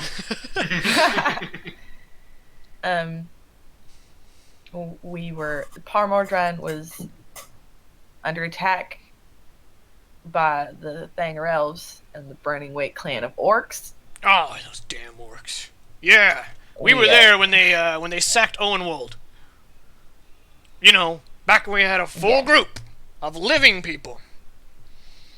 Yeah, as opposed to a half group of drunk, Drunken. half alive people. I'm not drunk. I need way more beer than this. I'm sure you do, honey. Almira, on the other hand, she hiccups. I don't really care what you do in your free time. The issue is that you don't got much left. We've got business to do and preparations to make, because they have acquired a certain something that wakes up a certain somebody. I have no idea what you're talking about, but it sounds dismal. It Yeah. is. I don't necessarily want to go fully into detail, shouting up at a giant. Well, I can lean down real close. You can crawl in my ear. Oh no. Just they've acquired. They seek to raise the dragon and put an end to much of life here in our fair continent, and it would behoove us to prepare for Oh, hell. much worse. I take it they need Yeah. a giant to go fight the dragon. Well, we need. Damn, Oh, I don't know if I'm up for that. Almira, you want to go kill a dragon? And Almira's like, sure, fuck it. Well, we are all going to be involved, but because of the fact that we are so few in number, we need to be very prepared. So far, it's most important to us that we go ahead and get that information to you, and you do as you see fit. It might be a good idea to all of us consolidate at Parmordran in about a week or two to make sure that we can prepare ourselves. Yeah, all right. I'm gonna get sober. We're gonna go head to Palmyra Run in the morning. I don't know if these are any use to y'all, but he reaches into his belt and he pulls out two gray banner pins. They look tiny in his big gray hand. One of them has blood on it, and he's like, "Yeah, I'm not gonna use them." Vaclo's gonna pocket them. Thank you. Great. We'll try to increase our numbers. If you know any worthy companions or fighters, I would appreciate if you might try to recruit them towards our purpose. We went through 3 party members in less weeks. Oh, did you know? Yeah, well, we had a run-in with the crime lord Crusher. Oof. Did you at least crush the crusher? I'm gonna tell you. You know what? I'll get the full story in Parmordran. I'm not going to cause you to drink any more than you already have, unless, of course, you desire to. But you can do that on your own time. All right, whatever. It's a great story. People dying. I'm sure. Yeah, I'm sure telling it'll help you cope with trauma. He just starts chugging. And then when he's finished, he just throws the barrel behind him and grabs the one he stopped with his foot, rips it open. Cheers, you. And starts drinking. Romulus holds up the barrel with like big arms. Cheers! He has an appetite. Sure.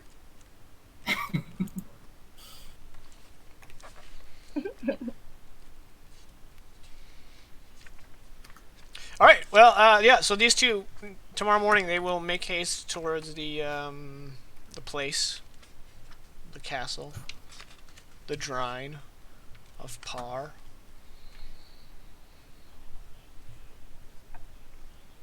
What do y'all want to do? You want to keep drinking here, surrounded by dwarves who really want you gone? Not really. Unless our orc companion really wants to finish off his beverage. Well, I paid 2 gold for this. Yeah, that was your choice. We could bring it in the cart. I mean, No, we're not gonna put an open beverage in the cart. Is this not like New Orleans? We can't open carry? Give me just a moment, and he just And pay for a parade. Yeah. So Bring that up on Parade of Monday. 4. that's how Romulus takes his bath. He's gonna smell like dwarven ale. Nah, he's chugging the whole thing. Just straight down. All right, orc or no orc, I'd reckon a whole barrel of dwarven ale has you a little bit wobbly. Maybe. You don't know. I think so. I thought we'd carry a barrel. We're gonna carry a full. Make a full con orc save. instead. Con save? Yep. 19. Yeah, you're a little tipsy. A little tipsy. All right. What would he have had to make to be totally stone cold sober, like a stone giant? Barrel of dwarven ale, 25. Yeah, that's what I figured. Highest I could roll would be a 24. Can't do it, man. Can't do it. Dang. This is the most difficult roll yet. The greatest challenge of our adventuring career, dwarven Will ale. you be drunk? Not getting drunk. Well, he's essentially drinking like a liter of like 13.5% like IPA. Like Yeah, shit. but he does have 19 con, so. He's a big boy. He gotta get his drink. Yeah, Caddy wouldn't survive though. Patty wouldn't be able to consume that much. She's like, that's a challenge. Just imagine her with a straw, just. I would consider it a challenge, and Caddy would be like, that would be foolish. Oddly enough. It's odd for someone to roleplay someone more sensible than they. I know. All right, so I take it you guys are done here in Stelholm. Yep. Yeah, Okay, pretty much. you guys want to spend the night since you paid for the rooms? Oh, actually, You already spent the night. You want to spend another night since it's about midday, or do you want to get on the road? Midday, we could get on the road. Yeah, might as well get on the road. Yeah, let's. What? I'll take 1 minute. Be right back. All right, if You you mean guys what? want to power through to Kingswater, it'll be well into night by the time you arrive, or you can stop in a village on the way.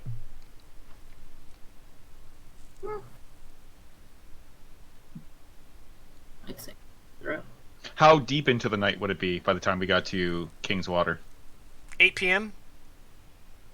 Oh, okay, yeah, let's just Not power that through. bad. Yeah. Power through. Okay. Then you guys will arrive at Kingswater.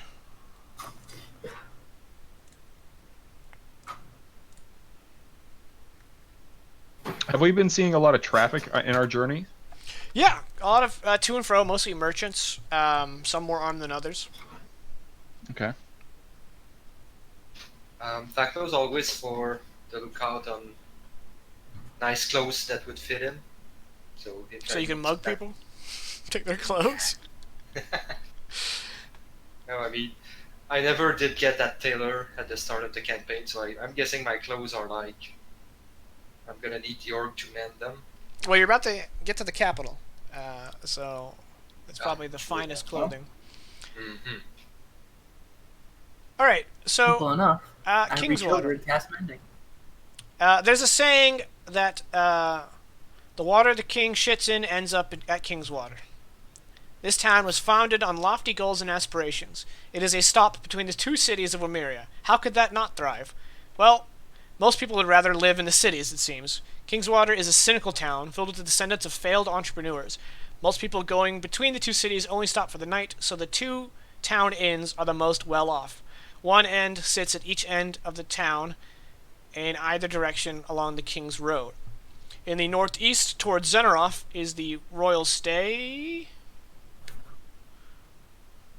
and the one in the southwest towards Stelholm, the one you guys will be approaching, is Gonbrov's Inn.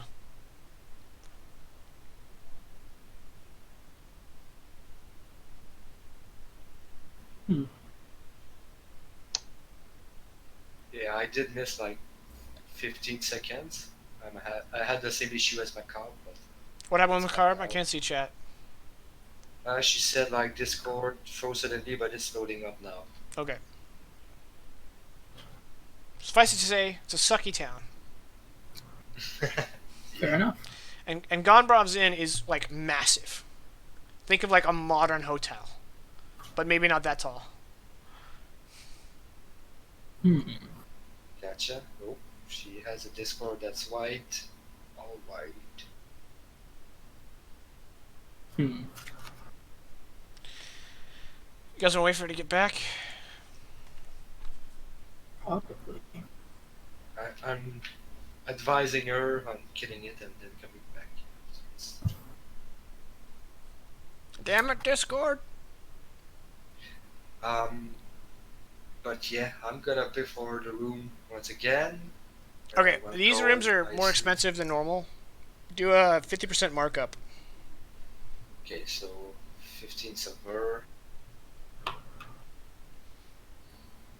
assume, and we're gonna spend the night there, and spend as little time as we can here. Vaclo doesn't like this city. It smells.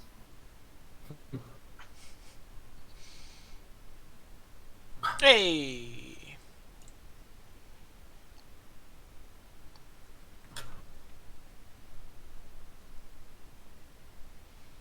God damn.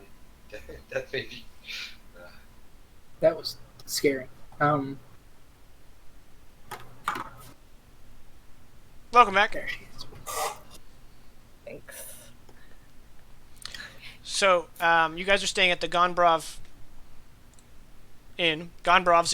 It's this incredibly large inn. The rooms are nice enough. We've had worse. Definitely had worse. This is the first time in a long time that Oswald has stayed continuously in like inns, so he's just like pampered at this point. He's got like a hot towel, and he's going up to the ice machine. Is he This is walking like- around like, we get to stay in an inn? Well, he goes to the ice machine. He's like, "Do you believe this? You get ice. You just take as much ice as you want. Like, this is crazy." He's just like filling ice into buckets for no reason other than he can. He's raiding the minibar. He doesn't realize they're gonna charge him later. Well, not charge him. Great Mm. banner. It's on the Great Banners tab. Charge Oh, no. Daddy Warbucks there, aka Vaclo. All right. They're gonna have to find me first. Do you guys immediately go to bed when you get there? No, he's Filling ice buckets. Oswald does the following in this order: get robed, fill ice buckets, build a bed fort, eat in bed fort, add to bed fort with blankets, decide that blankets aren't quite what he wants, and goes back down to just like bed fort, and then sleeps. Assuming no one interrupts any of those processes. Okay. I think Romulus actually helps build Bedford. Oh, good. Oh, because they're gonna really get along cuddled up in the bed fort. They're gonna Weren't you have a two just like, sleepover. I distrust you, I also distrust you. Let us build a bed fort together. Bed forts bring people together. There you go. This is about to cool. say The that. great Have you ever had unifier. siblings? Yeah, Like 1 it's minute the with only your thing you siblings, don't you're like, fight I want to over. murder you. A day before we had that argument, I saved his life. They're brothers. So yeah, Vaclo's gonna go Brothers straight in to bed arms. too. The crowd probably doesn't appeal to him. So Okay, so I assume you guys aren't spending a whole lot of time in like the dining area. I mean, are they gonna let Askew up into the room? Nope. Because if not, otherwise Caddy would like hanging out in the dining area to spend some time with Askew because I'm not doing anything else. Okay. You overhear two older-looking gentlemen having a conversation, and they're gossiping about national news. One of them's like, "Yeah, so we have orcs coming in from the stretch, and now there's talk that there's a Talvian army roaming about the hill country, sacking villages." And then the other man's like, "It's not a Talvian army, they're renegades." And he's like, "Oh yeah, that's what the Talvians say. They're renegades. They can wash their hands of the whole affair while their Talvian brutes pillage our supplies, take our coin."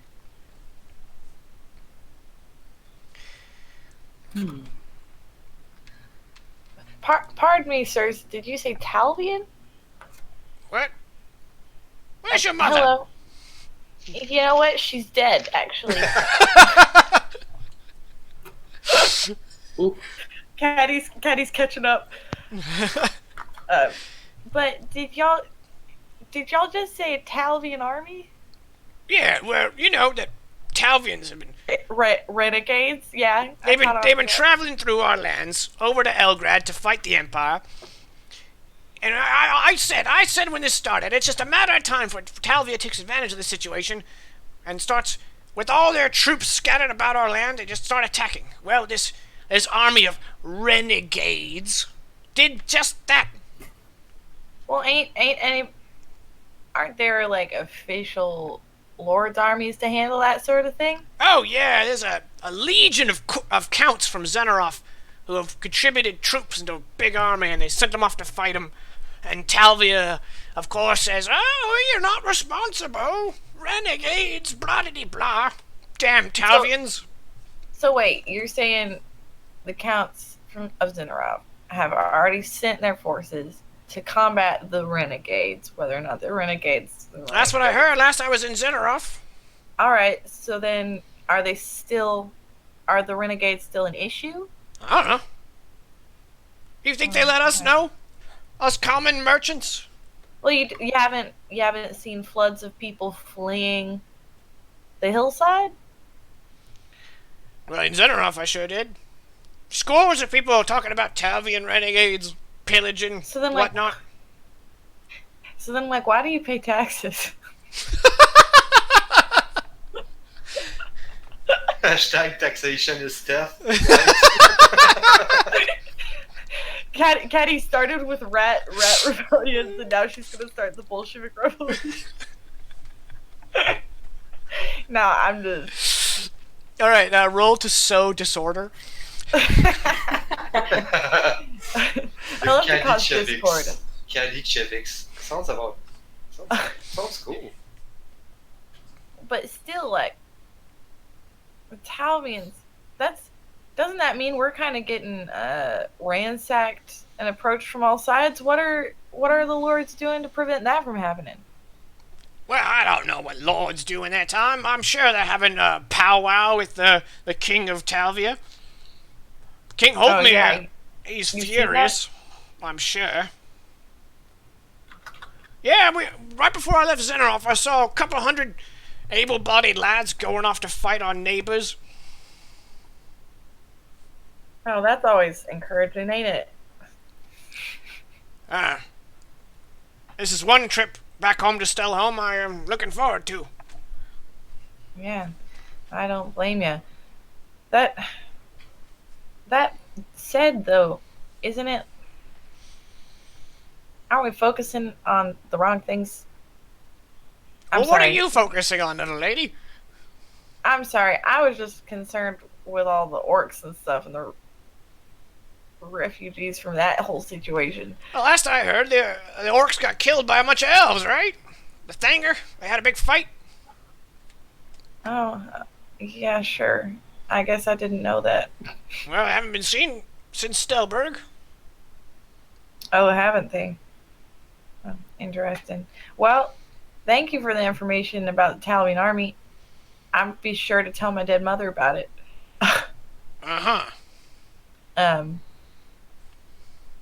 All right, and then Caddy's gonna like return to her ale and finish it off and go upstairs. Okay. Meanwhile, Askew finishes his ale on his own. Alright. The next morning, are you guys going to head off to Zenirov? Yeah, without a doubt. Mm-hmm. We've got stuff to do. Alright. Built upstream from Stelholm, the capital of Zenirov is a fortified bastion at the heart of the kingdom. King Holtmere resides here, as does all the political intrigue one could ask for. Zenirov is also home to the University of the Arcane Arts. And the king resides in Castle Parvaldren, the largest castle in the land.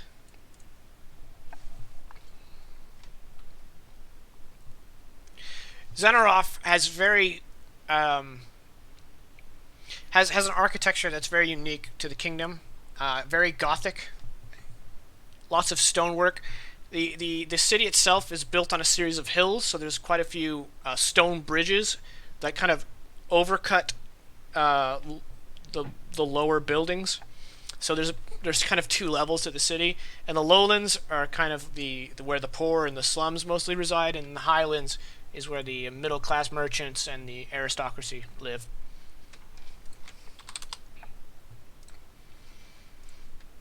Probably the part of town Vaclo wants to shy away from.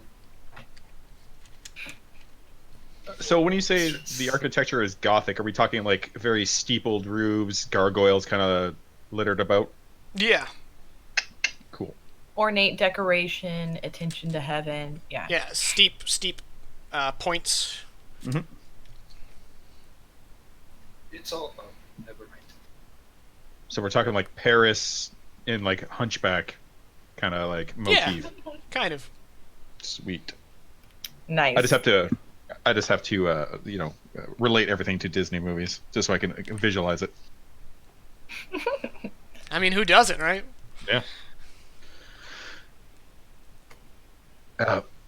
So just so you know about this place, it's don't expect people to do you any favors here. Just if you see something that doesn't concern you, just keep your eyes down, keep your eyes looking somewhere else. Don't go sticking your nose into other people's business, right? Also, if you see a body on the ground, it's free game. Search it. Just the rules. pretty much every street has some kind of affiliated group of individuals. There's a temple to each of the three. Yes, to each of the three major gods of Emeria. Othig, As if anyone worships those. right? Othig, Farah, and Giflov. Although Giflov is a little low key. They mostly have a Giflov temple just to keep him from interfering with the city because he is the god of mischief. A little low key. No. Low key? Really? There is also a strong presence of the cloister of Arena. They don't have physical structures, but they set up healing tents in the poor parts of town. And there is a group of knights who you've met. Well, who two of you have met before. They are very fond of fire and the color red. And their symbol on a red tabard is a black scales of justice on fire. And they are the Knights of Farah. Farah is the goddess of justice. And these knights are sworn soldiers to the king who religiously follow, obviously religiously, poor choice of words, zealously, that's probably not a word, follow, zealously follow Farah. Wow, Jacob, this is Baron's second language. You know what? By this point, I'm usually in bed, so.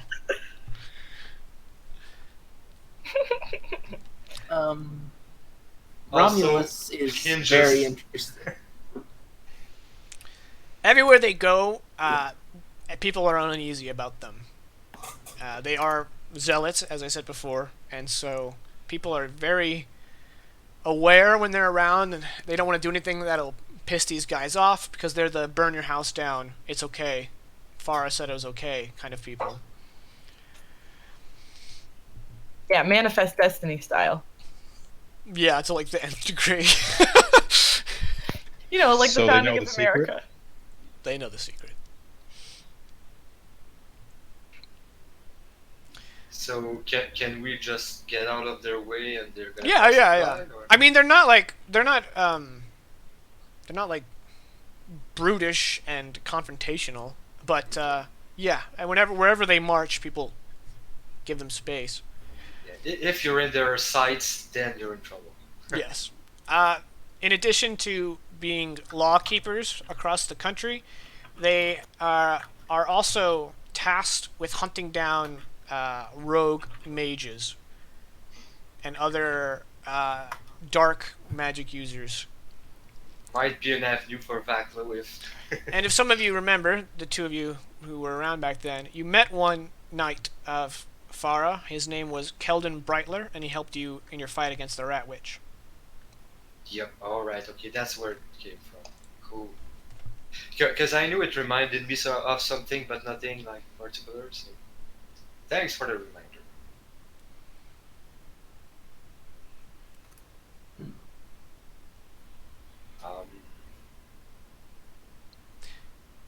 So, a far cry from the Western Kingdom. This is a more solemn, stoic city, which probably is the way the king likes it, because the king is known as a very stoic man. There's not a lot of festivities going on. In fact, there's a lot of religious processions and that kind of thing. It's not completely bereft of color, but also it doesn't go out of its way to display color in any kind of variety. Sobriety, probably. Yes, it's a little somber. He likes stone. So yeah, should we? Are we thinking we're gonna be here a couple of days, or are we in and out? According to the plan, we have to go to the university to give the corpse and remain low key on our side too. Then we have information to gather at the university once again, right? I would say like 2 days, unless we end up getting caught up in extra stuff, which knowing Jake and we will. Right. So okay. Knowing us, we'll definitely get caught up in extra stuff, like speeding up arrow production. Gotta speed up arrow production. Never ask for a favor, right? So let's get that out of the way. How much is this gonna cost to put our cart in the stable? Oh, even though we wanna maybe deliver the corpse before we do that. All right, let's start with the corpse. So you head straight for the university. Mhm. Okay. The university is made up of a series of buildings, and they have a kind of stone wall around their property, but it's not really. It's only about 5 feet high. It's not designed for defense. It's just more like a barrier, and it has iron gates, iron barred gates, and it's a series of buildings like you would expect from a university. The gates are open during the day, but there is like an administrative section that's kind of has an additional gate. And as you guys come in, Just before we get there, pretty much like maybe a 2-minute walk before Oswald will once again just say, Change is coming through my shadow shedding skin, and will rip off his skin to reveal a man that looks like Ryan Gosling. Oh, really? Although in That's hot. yep, Vaclo, please keep it in your pants. I'm just joking. You know it. first of all, no, you're not. He is hot. Let's get that out there. And he's wearing very fine 3-piece suit. And I'm gonna cast good old disguise self. A 3-piece suit in this day and age? Yep. How many buttons though? He'd probably- Only 2. It's Out of fashion. If he wants to look nice, he should be wearing some brightly colored wool tights.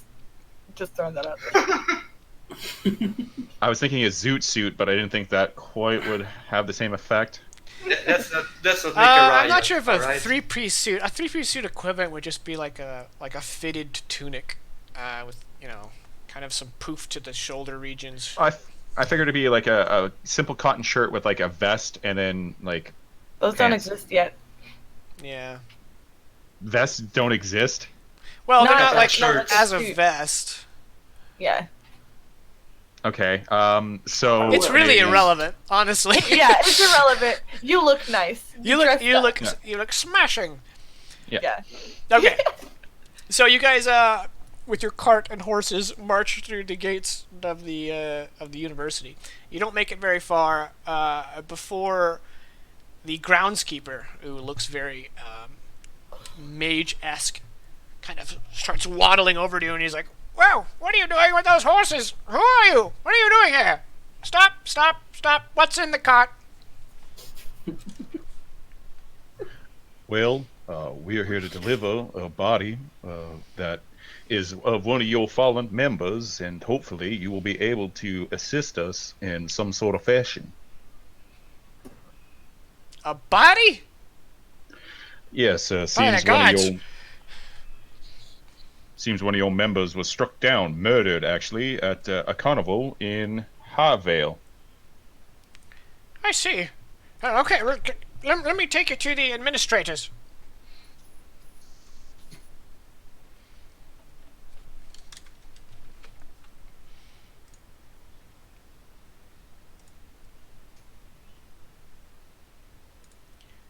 All right, so he starts bringing you through.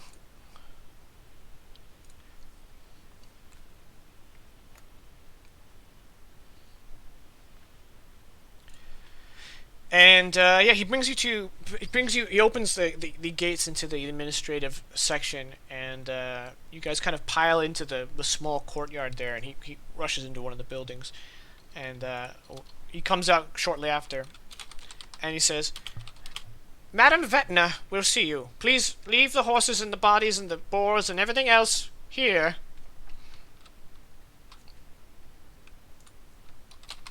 So I guess Vaclo is gonna ask Romulus for help to carry the body.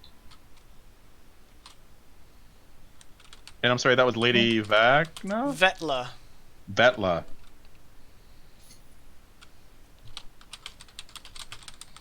Romulus will help carry the body. No. Leave the body. It's okay. Thank you. Are you sure? I thought it belonged to you. And he holds it out a little bit. Another No. mage emerges from one of the buildings, and he's like, "I'll take care of the body. Go speak to Lady Vetla." All right, so you guys come inside. This building, the buildings in the administrative area are technologically, aesthetically advanced for the time period. They are very, very fine looking, and they seem out of place, but in a way that kind of leaves you breathless. And you're in this carpeted kind of foyer with pillars and carved wooden benches, and a rather regal woman with streaks of gray in her black hair is kind of looking down her nose at you from about 10 feet inward. And she's accompanied by two squirrely-looking mages. One of them's constantly jotting something down in an oversized scroll of paper. And she says, she holds up a hand as you guys approach, and she's like, "Which one of you spoke to me through the stone?" What's that? That was one of our previous companions who unfortunately has perished on the way here. Affixed at the top of these pillars are orbs, and one such orb with a hum goes hum and starts to glow.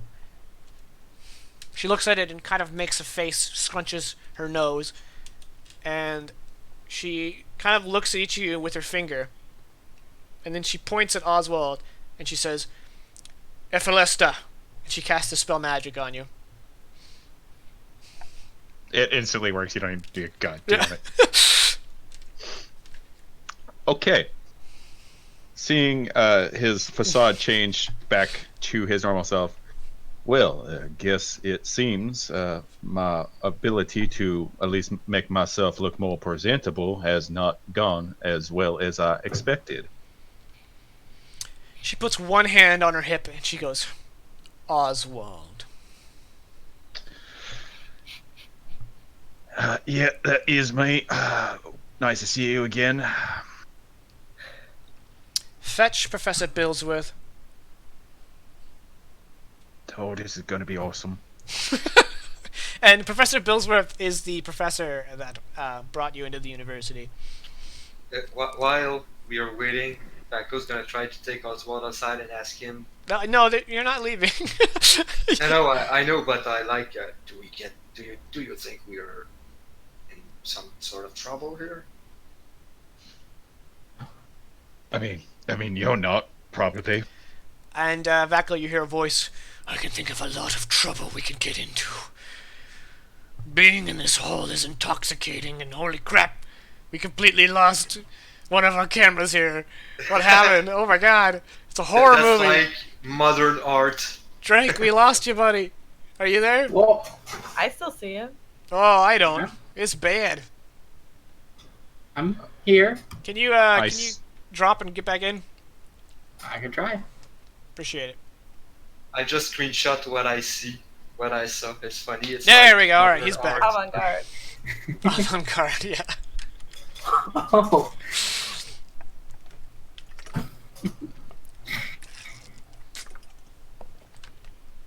While we're waiting for the professor, I suppose it's no surprise that you would be the one to find the body. I assume it was you. Well, actually, I believe it was my fellow companions here that found it first. I just happened to be the one to find a stone.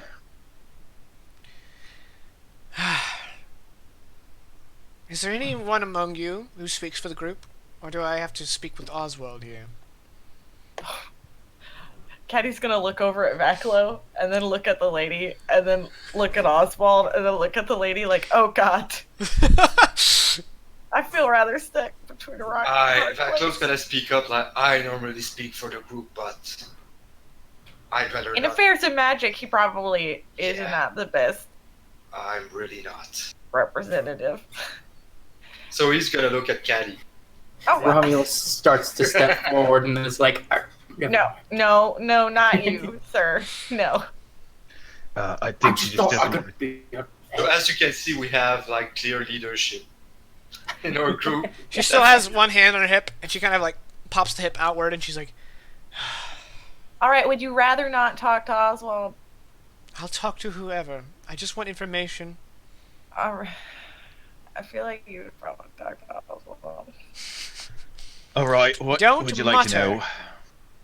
I want to know everything about how you came upon this man from the university. Anything you may have Oh. found on his possession. All right. So we were at a carnival in Highvale, and apparently he was killed by a rival organization. I think you're actually in He'll be. Hilby. Was it in Hilby? I thought it was in Yeah. Highvale. Highvale is the quest from Romulus, right? Oh, okay. So sorry. He was in Hilby, and he got killed by a rival organization. I don't know why. So we decided, as Grey Banners, to pursue his murder. I was then attacked by some sort of halfling of said organization. He has been dispatched, and well, I'll give you what I got from him. And he'll pull out the emoji stone, and we'll just like whoop, flick it at her. She catches it. She's, thank you. And she hands it to the guy who's recording stuff. And he's like, pockets it. Goes back to writing. Anything else? Well, there's another one of their organization, like another one of these mages who hates you in Stelholm, a woman named Clary, and if you really want to mess with him, and he's gonna pull out the die octagon, the basically D8. He's gonna say, I happen to find this. Well, not me. Our group found this on him, and it's tied to one of the magic circles. So I assume if you know the proper ritual, you could just teleport in there and maybe get with the killing back. Didn't really realize. She eagerly gestures for you to hand it over. Well, this will come at a price, of course. Nothing's for free. A price. Well, I mean,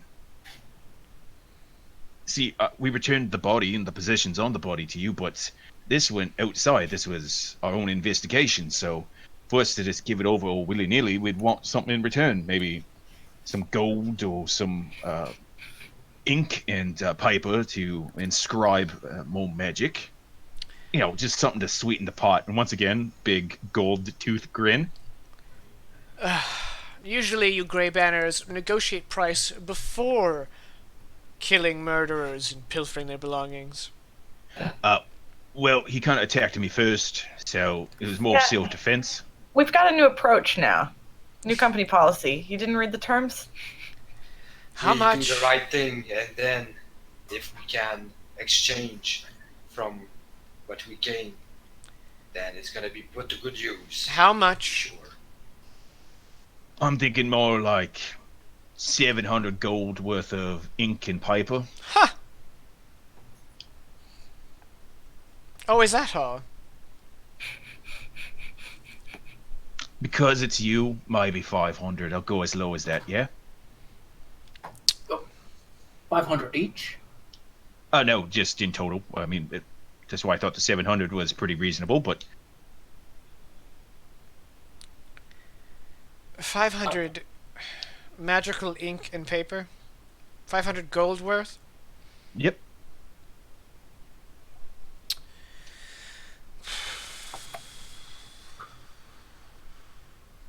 Fine.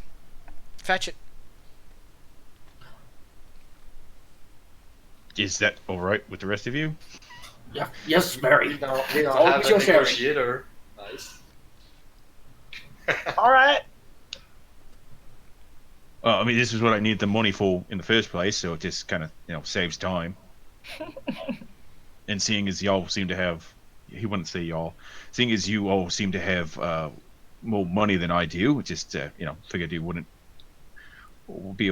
mind if I got a little bit of a payment, and it kind of, nearly cost me my life twice, so I'm kind of really invested in this. You guys hear a door open to the side, and a man in a rather simple brown robe, pretty much bald on top with a little bit of buzz, kind of creating a little crown up to his eyebrows. Kind of a short man, a rather large nose, and a bit of a tucked chin. And he goes, "Oh, blessed Otig, my prayers have been answered." And he rushes over to Oswald. And Oswald, you recognize that this is Professor Billsworth. And he claps his hands on your shoulders. He's like, "Oh, well, I've been fearing for you ever since the... You know." Vaclo's gonna look at Caddy, be like, "That's odd." Yeah, you mean ever since I was wrongfully imprisoned? Wrongfully, right. You can tell he doesn't really believe that. Yep. So, he looks around. Grey Banner. Mostly. Is that an orc? No. He's not Great Banner. Yeah, he's also not an Still orc. covering my face. He is a... Turncoat. I'm gonna... Vaclo's gonna, like, try to fill in the... He's gonna lie, so maybe I can... Yeah, he is a turncoat. That's exactly what I was going to say. I'm no orc. I'm what's better than ogre? Yes. Sure. So, Oswald. What have you been up to? Well, mostly, working for the Grey Banner, pay off my debt to them, and then... That interrupts you. And strong-arming the university for magical supplies. And Billsworth acts like he didn't realize Vetla was here, and he's like, "Oh, lady. Yes, that sounds... I'm just getting paid for work that I did for you guys as a favor, and kind of personal because he tried to kill me, but, as a favor that I expect to be paid for. So I guess that's really not a favor now that I think about it. Just, it was just work. Billsworth, you can catch up with your protege later. Oswald, would you join me in my study as those papers are being organized? Sure. And then he'll look towards the group like with a look that says, "If I'm not back out in an hour, they killed me." All right. Vaclo's fidgeting with his pommel. So she escorts you to her study, which is up the flight of stairs, and it's in this kind of octagonal room where half the wall panels are full-sized windows, and she shuts the double doors, and with a wave of her hand, she activates a magical barrier on it, and then she's like, "Sit down." All right. And he will sit down. Tell me everything you know about these magical factions. And she kind of works her way around to her side of the desk, and she plants her fingers on it in a very authoritative stance. Well, one of them seems to be working for the College of the Green Wind from Highvale. Now that I got the names, I'm good. And the other one is the Convection. She I can't she acts like you just embarrassed her in public. And then she kind of grimaces and she says,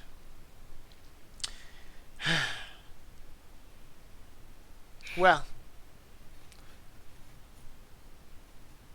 I am debating whether or not to let you in on some secrets." I'm alright with not being in it. No. Someone of your specific circumstance would be rather beneficial to the convention. All right. What's your... But I am, not exactly trustworthy, so obviously I'm not convention material. I get it. Well, it's a hard decision. You already killed a member of the Skysphere the Skysphere Pact. What's your price, Oswald?